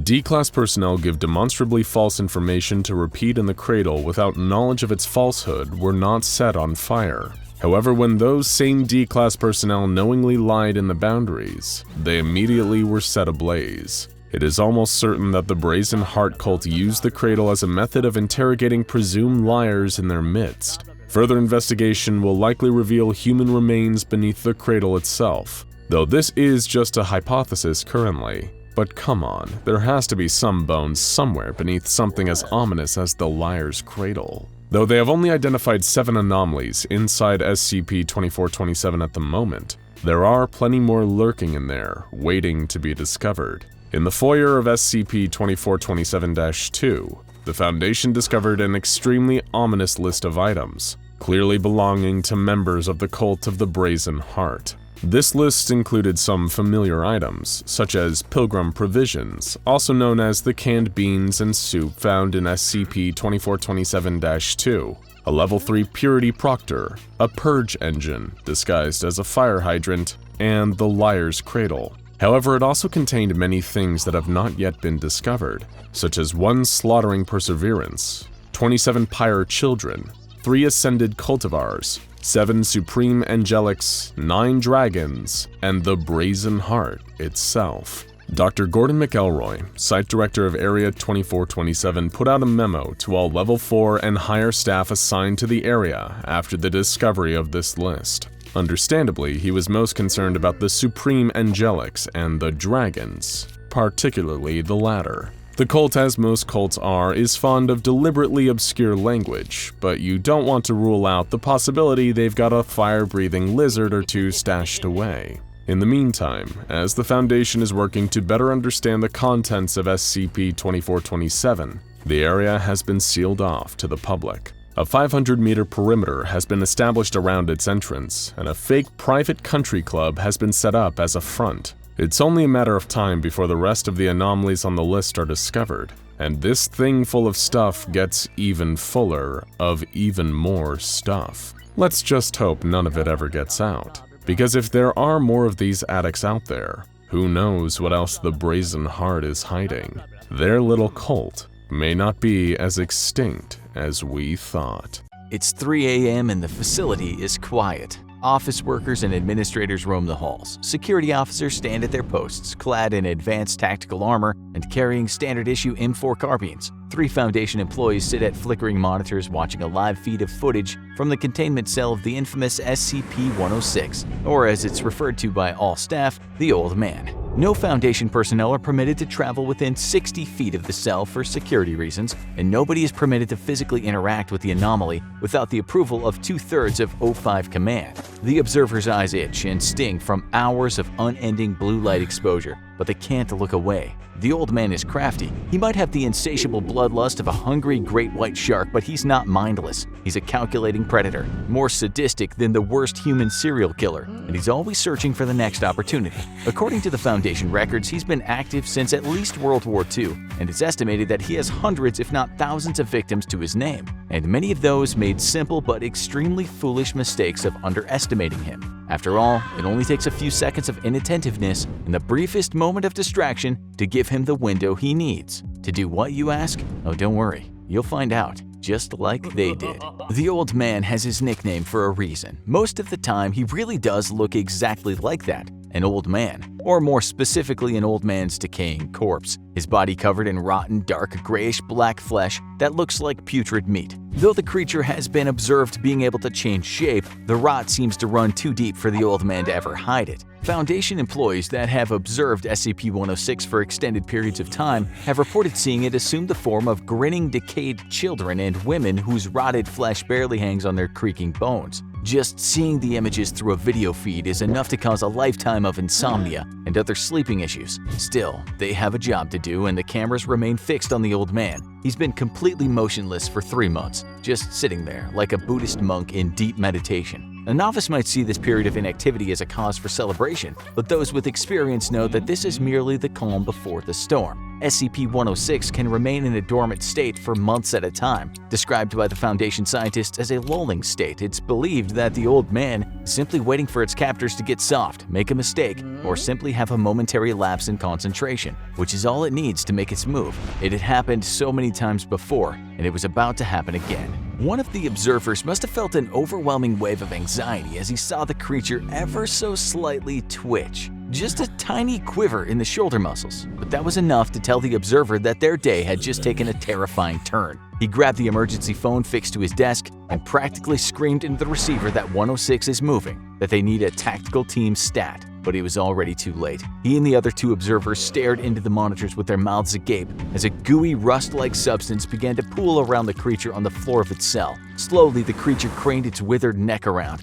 Its face was fixed into a broad, yellow-toothed, lipless grin. Its eyes had the kind of dull, flat malice of an underwater predator. It looked directly into the camera, directly at them, and smiled. The observers knew this was bad. Really, really bad. With what they could have sworn was a little nod, the old man began sinking into the rusty puddle it made on the ground beneath it, until it had disappeared entirely. SCP-106 is capable of phasing through any solid surface with ease, making it one of the hardest entities to reliably contain, and earning it a spot on the dreaded Keter class, reserved for the anomalies that are complete nightmares to keep locked up. Through the years of costly research and deadly trial and error, the Foundation would later devise ways of at least slowing the creature down. It's shown to have an aversion to lead, highly complex or random physical structures, and intense bright light. None of these cause harm to the creature, as far as we know, literally nothing can, but they'll at least buy you some precious extra seconds with which to at least try and escape. Seconds the three observers didn't have. One of them grabbed an emergency line again and barked into it that they had lost visual on the anomaly. Just then, the observers heard a faint, crackling sound behind them and the hissing of a chemical burn. They turned in horror to see a huge rusty burn mark expanding across the wall, right next to the door, which was their only escape route. They backed as far away from the door as they could as a rotten hand began reaching out of the mass of corrosive black sludge, followed by the grinning face of SCP-106, ready to have some fun. Meanwhile, two heavily armed security officers, Agents Goodwin and Resnick, came charging down the corridor toward the observation rooms. It became a bleak slogan during SCP-106 escape attempts that all you need to do is follow the screams, and that motto was proven true that night, because awful things were happening to the observation personnel. They were certainly screaming about it. Of course, even with the top-of-the-line firearms, there was little they could do to harm the rampaging old man. He seemed immune to all forms of physical damage. All they could hope to do was keep the thing distracted until the scientists and containment specialists finished the preparations to lure him back into his containment cell. Goodwin surged forward while Resnick covered his six. Vigilance was key, as unlike a standard human combatant, SCP-106 could attack from literally any angle, including above or below. Physical obstacles were irrelevant to him, and no cover was safe. The hardened security officers could see the burn mark on the wall of the observation room as they approached. SCP-106 was perpetually coated in a thick black mucus with powerful corrosive properties that left any surfaces it touched permanently marred. Foundation scientists speculated that this mucus served as a kind of pre-digestive substance that tenderizes meat and bone alike, but to what purpose this serves is a mystery, as the old man has never been observed eating. It's postulated that the only purpose is causing additional pain. Goodwin and Resnick knew to treat this hissing sludge as a potential threat, as the corrosive properties would remain active for as much as 6 hours before finally fizzling out. The two officers shared a quiet nod before Goodwin breached the observation room door with a hard kick. The two of them surged inside, guns at the ready. In their time working at the Foundation, they'd seen some truly horrific sights. From the mutilation of D-Class personnel, typically death row prison inmates brought in for use as SCP guinea pigs, to the violence and mayhem of a containment breach. But there was nothing in their past that would ever make the horrifying sight they saw in the observation room that night feel normal. All three observers were dead. Almost nothing remained of two of them, and the third, while still intact, no longer looked human. He looked like he'd somehow been dead 100 years in the brief period that the old man had been free. His skin was gray and completely dried out, and his mouth was locked into a perpetual scream. It was a massacre, but there was no sign of the old man. Goodwin grabbed his radio and whispered, "This is Goodwin in Observation Room 6, requesting immediate backup. We have no idea where this thing," but his sentence was cut off by a sudden scream from Agent Resnick. SCP Foundation security officers are as tough as nails, the best of the best, you might say, recruited from the top military organizations in the world. So hearing one of them scream in fright is a rare, if not impossible, occurrence. But even they were forced to yell out in fear when they looked up to see the old man standing on the ceiling, grinning down at them. Resnick raised his M4 and shot a 3-round burst at center mass. SCP-106 didn't care. Even under sustained gunfire from the 2 security officers, it didn't flinch. The old man simply reached down and snatched Agent Resnick from the ground like it was picking an apple from a tree. The old man held Resnick in one hand and pounded its other rotten fist into the agent's body, breaking all of his bones. Resnick screamed for his partner to help him, but there was no time. Before Goodwin could do anything, SCP-106 began receding back into another slimy burn mark on the wall. Only this time, he was taking his screaming victim with him. Agent Resnick gave one more horrified scream before he was pulled backward into the inky darkness, leaving the room silent except for the burning hiss of the corrosive goo left behind. You might think this would be the end of it, but no. For poor Agent Resnick, the worst was yet to come. He was being dragged into what the SCP Foundation scientists refer to as the Old Man's Pocket Dimension, a miniature layer of reality within our own where the malicious SCP is essentially a cruel, all-powerful god. According to witness reports extracted from victims who were taken to this little nightmare realm, the dimension resembles a series of twisting, endless corridors where the old man stalks and tortures his captured victims to the breaking point, manipulating space and time to his own sadistic ends. On rare occasions, the SCP will even release its victims just for the joy of hunting, capturing, and torturing them all over again. While Agent Resnick was learning the true meaning of terror, containment specialists were mobilizing in its cell, preparing the one known tried and true method of luring the old man back, tempting it with the prospect of causing even more suffering. In order to do this, Foundation personnel take one of the aforementioned Class D personnel and begin inducing extreme pain by breaking a major bone or slicing a tendon every 20 minutes. The victim's agonizing screams are then played over the facility's intercom, acting as bait for the pain-loving old man. The screams echo through the facility's otherwise silent halls as the mutilated corpse of Agent Resnick falls from a new scorch mark on the ceiling. The old man can hear the sounds of suffering ringing out through the air around him, and he can barely contain his excitement over the prospect of a new plaything. The snapped femurs, the torn Achilles tendons, it was all too good to miss. Having had its twisted fun with the security officers and observers, SCP-106 wandered back to its containment cell, where a new screaming victim awaited. The other security officers, containment specialists, and scientists evacuated the area, leaving the old man alone with his prey. While the unfortunate Class D was left to his fate, the rest of the staff commenced cleanup procedures, which mainly involve wiping the brown and black mucus from the walls. It would probably be at least another month before anything like this happened again, and new personnel would be transferred over to the facility to replace the fallen. All in all, just another night at the SCP Foundation.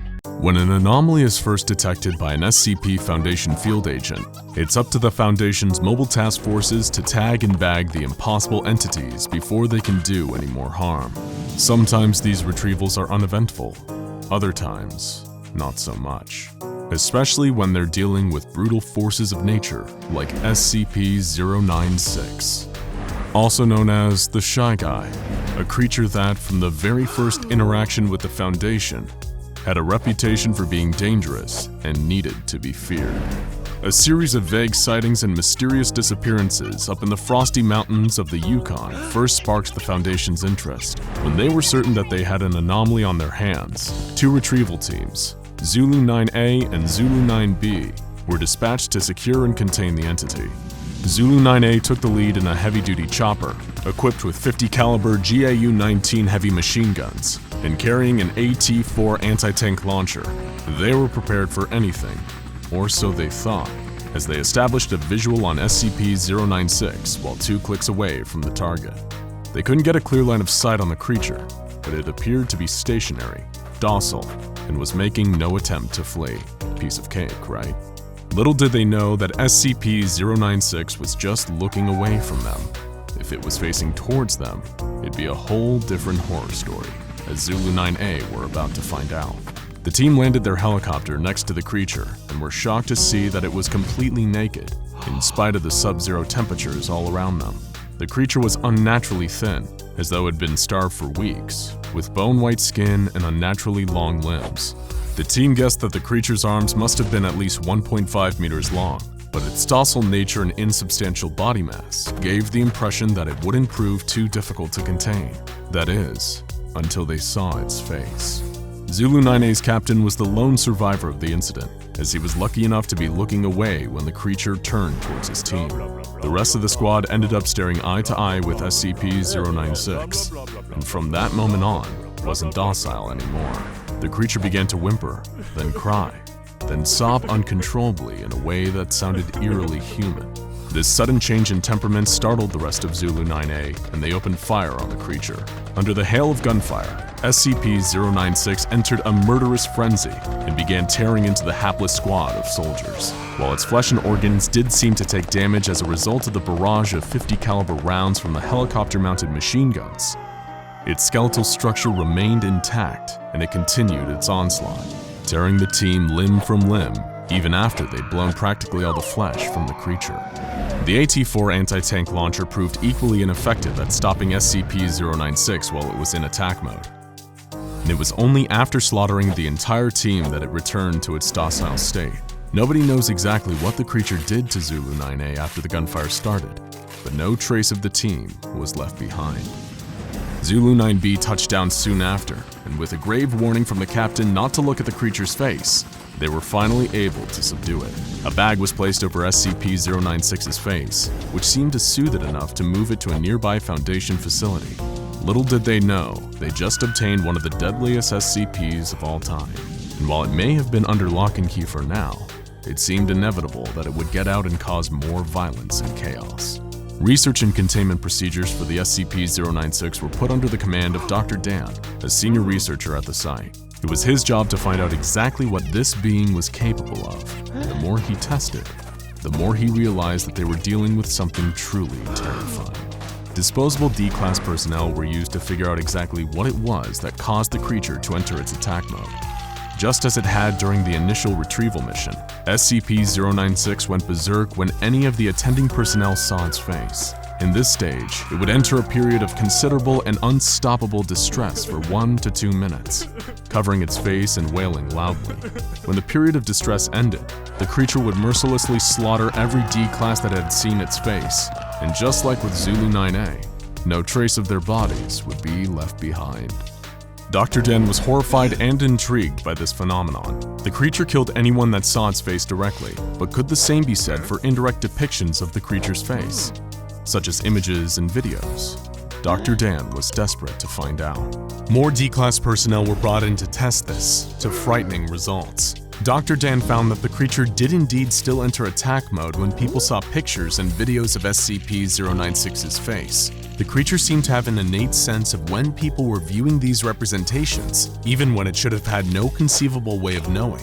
It didn't matter how far away or how many barriers were in place between the viewer and the creature, the attack mode would still activate. And once it did, it seemed as though nothing could stop the creature from hunting down the one who saw its face.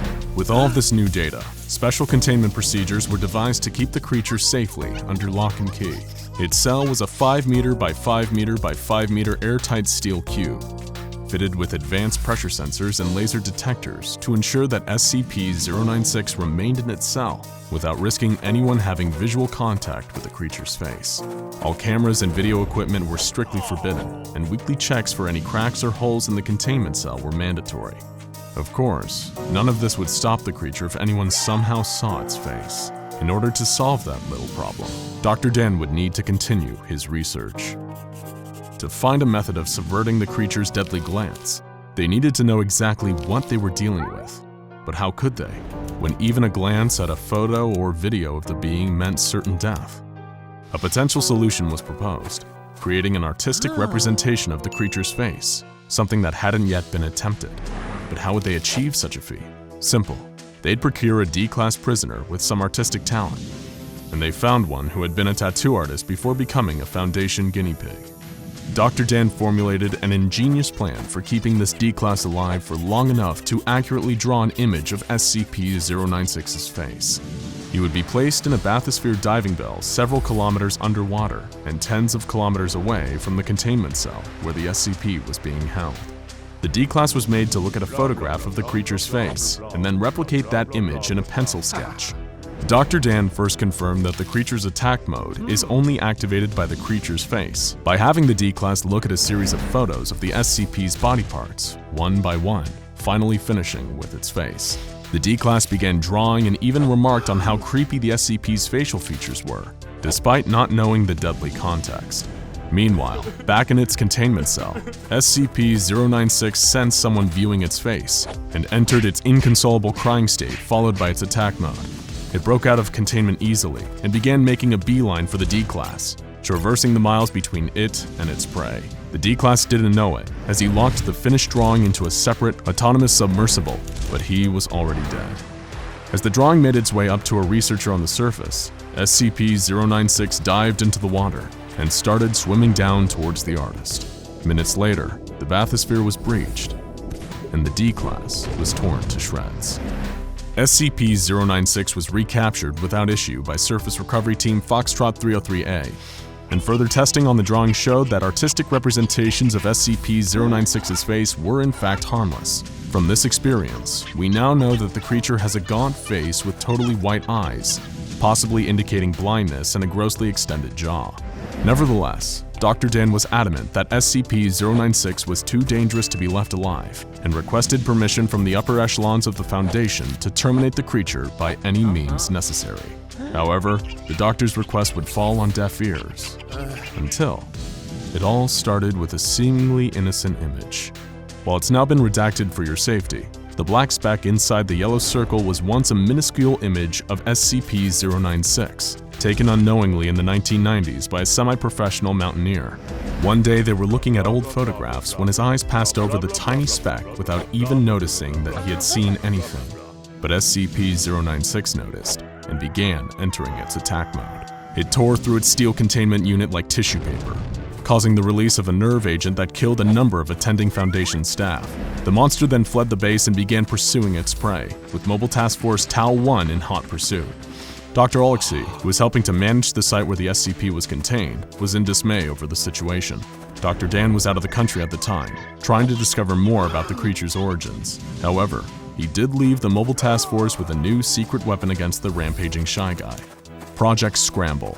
Scramble were state-of-the-art goggles featuring a new technology created by Dr. Dan, which, using artistic renditions of 096's facial features, could detect and scramble the features of SCP-096 into an unrecognizable form, preventing the normally deadly effect of gazing upon its face. In theory, this would allow MTF Tau-1 to engage safely with 096 once its prey had been eliminated and bring it back into containment. But disaster struck on two fronts. First, the prey in question was located in a population center, creating the potential for a huge loss of life. And the second bigger problem was that the scramble technology didn't work, as stray pixels of the creature's face would reach the eyes of the task force before the internal microprocessor had time to scramble them. The mission turned into a death sentence, as SCP-096 slaughtered almost the entire task force, as well as a number of civilians in town, including an infant and its entire family. It was a monumental disaster, made even worse by a final revelation. Dr. Dan and Dr. Alexei had themselves facilitated the entire containment breach and allowed the resulting massacre to happen, with Dr. Dan hoping it would be enough motivation for Foundation Command to greenlight his research into destroying the creature. Anything that would give him the opportunity to kill this thing would be worth the bloodshed. His plan worked, and the SCP Foundation saw it his way, approving his request to neutralize SCP-096. However, success comes at a cost for Dr. Dan. Once he figures out a way to finally kill the creature, though done in his line of duty, he himself will be terminated by the Foundation for his crimes against humanity. But considering how much damage SCP-096 is capable of causing if it ever got to a major population center, or even worse, was ever caught on camera and broadcast to a worldwide audience, the Doctor himself would likely deem his own death a justifiable cost. To this day, the Foundation is researching ways to kill the creature, and they're still looking for their silver bullet. And the pressure is on. They hadn't known about the seemingly innocent picture that sparked the last containment breach, the one taken decades ago, in which the Shy Guy had only occupied 4 tiny pixels. 4 tiny pixels that resulted in multiple innocent lives lost. So be careful where you look, because who knows how many other photos of the creature are lurking out there. Photos with an innocent dot in the background. Your eyes glance over it, not even noticing the little blip, until you hear a distant wailing that seems to be getting closer and closer and closer, and then it's already too late. It's the holiday season. Outside it's cold and there's snow blanketing the ground, but inside you're warm and gathered around the light of a roaring fireplace and a glowing Christmas tree. This is what Christmas is all about: warmth, joy, and togetherness. But just because you're comfortable doesn't mean you're safe. You were so busy opening presents and stuffing yourself at dinner that you didn't notice the face pressed up against the window. That long, gaunt face with the staring eyes, the wide mouth full of yellow teeth, and the scraggly white beard. You don't know it yet, but within a few days, you'll be dead. You might be able to avert this horrible fate if you knew what exactly you were dealing with. SCP-2086, also known as the Yule Man, a Keter-class Christmas monster so violent, sadistic, and terrifying, he makes Krampus look like Jolly Saint Nick. And this year, just like every other, he's planning on being very, very naughty. The SCP Foundation began cataloging the Yule Man in 1974 after a string of violent and eerily similar home invasions during the holiday season. But they have reason to believe that this entity has been around for a whole lot longer. Over 2,000 years, in fact. Stories that describe what look to be Yule Man massacres date back as far as the 1st century BC in Scandinavia, and there have been reports of similar clusters of events happening around the same time every year since. This monster is prolific, and may have one of the highest body counts of any creature under observation by the Foundation. The Yule Man's trail of destruction became clearer in the 18th century, as accounts of the carnage it leaves became more detailed. Later still, authorities even managed to find physical evidence like the Yule Man's fingerprints, which are similar to human fingerprints but display a distinct double whorl pattern not seen in human fingerprints. Much about the anomalous nature of the Yule Man is still unknown though, and the Foundation has yet to discover an effective way to contain it. Their only hope is intercepting it before it can get its long, gnarled fingers on its intended prey. Maybe you're feeling worried, or that you're being watched. You have good reason to be afraid, because during his yearly active period, the 12 days between December 21st and January 2nd, he's always searching for prey. Nowhere is safe, because while it was initially believed that he only appeared to those who live north of 40 degrees latitude, it's now believed that much like Santa Claus, the Yule Man operates worldwide. Anyone could be in his sights right now, blissfully unaware of the nightmare coming down the tracks towards them. Thankfully, the SCP Foundation, through analysis of these attacks, which are known as Weihnacht events, they've been able to find certain patterns. But first, what does the creature known as the Yule Man even look like? Much like SCP-096, the Yule Man is a long and lanky humanoid, standing about 2 meters tall, who resembles an emaciated human of European descent, and never wears any clothes or other coverings despite the frigid temperatures he operates in.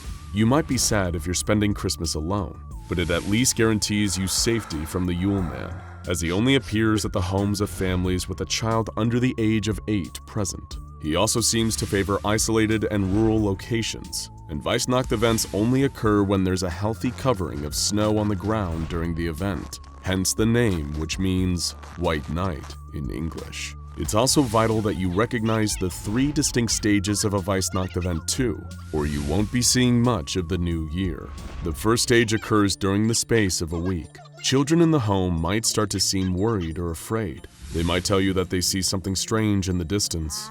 The figure of a man they don't recognize, standing just far enough away that you can't fully make him out, except that he's really tall. Of course, you probably won't see anything, and your instinct will be to tell them there's nothing to be afraid of. Even when they tell you, through tears, that there's a man pressing his face up against their bedroom window at night. But they are right to be afraid, and you should be too. Already at this point, your only hope is to try and spread the word as soon as possible. Report the incident to the local police, write about it on Facebook, tweet about it, whatever it takes. The SCP Foundation has operatives trawling the internet and monitoring police reports constantly during this period, especially for reports of mysterious men in the snow watching homes from a distance. Getting the Foundation's attention is your best hope of stopping this thing, and if you don't, next comes Stage 2. taking place between nights 8 and 11 of the active period. No longer will the Yule Man just be lurking on the periphery. Now he's getting closer. You'll start to hear strange noises in your attic or on the roof. Noises that sound almost like footsteps. That's crazy, you think. It's probably just an animal. But then the smell starts. An awful rotten stench that fills the house. But no matter how hard you look, you can't find the source. Finally, on the last night of December, you'll tell yourself that you'll take this matter to the police. But of course, it's already too late. The Yule Man is here for the 12th night. The Weihnacht is finally upon you. At this point, one of two scenarios will happen. In the first, you and your entire family will be tortured and murdered, except the youngest child, who the Yule Man will kidnap.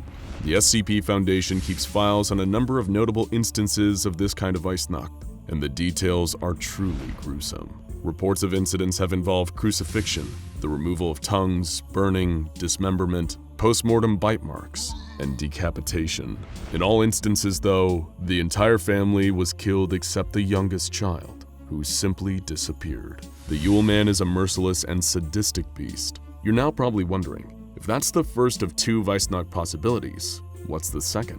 In the second, if you're tremendously lucky, you and your family will survive. But that doesn't mean you won't face a grisly experience. In this scenario, which occurs during about 15% of Weihnacht events, you'll hear footsteps throughout the night, but thankfully you wake up alive. And when you do so, there are gifts waiting for you. The problem is, all these gifts are made out of human body parts. For example, in 1976 in Canada, one family received the gift of a ball made from a severed human head wrapped in skin. In Kazakhstan in 1903, a family received a flute made from a hollowed-out human femur. And in the Netherlands in 2003, a family received a wooden hairbrush covered in human teeth ranging from 400 years old to a mere few days. These gruesome gifts are referred to as SCP-4666-A, and it was one of these gifts that gave us the best insight yet available into the true nature of the Yule Man. Several gifts were dropped off at a family's residence in Hoonah, Alaska in 2018, but most notably among them was the horrific SCP-4666-A-0960, a life-size doll made from a human body with its eyes removed and mouth sewn shut. Worst of all, though, was that the girl was still alive. The family who received this twisted gift was given ME sticks by the Foundation, and the living doll was taken for medical treatment. Before succumbing to her extensive injuries, the girl was able to deliver some insights into what exactly happened to the children who were abducted during Weihnacht events. The children taken by the Yule Man are forced into a large sack that seems much bigger on the inside than it appears as he makes his rounds, traveling from house to house, murdering and kidnapping. His victims are taken to a kind of underground grotto and workshop filled with bones. Like a twisted Santa's workshop, where they're forced to make toys out of the bodies of their fellow victims. During this time, the Yule Man will continue to torture and torment his victims. He'll even take some of them away to cook and eat whenever he feels like it. When asked how she was turned into this human doll, the girl told Foundation personnel that her fellow victims were forced to turn her into this by the Yule Man when she became too weak to continue making toys herself. Her chilling last words were, "When you can't make the toys, you become the toys." So if strange things happen to you and your family between the 21st of December and the 1st of January, don't ignore it. After all, you never know who's watching. But if it is the Yule Man's grinning face pressed up against your window, it may already be too late. Happy holidays. Now go check out SCP-4000 Taboo and SCP-2317 The Devourer of Worlds for more.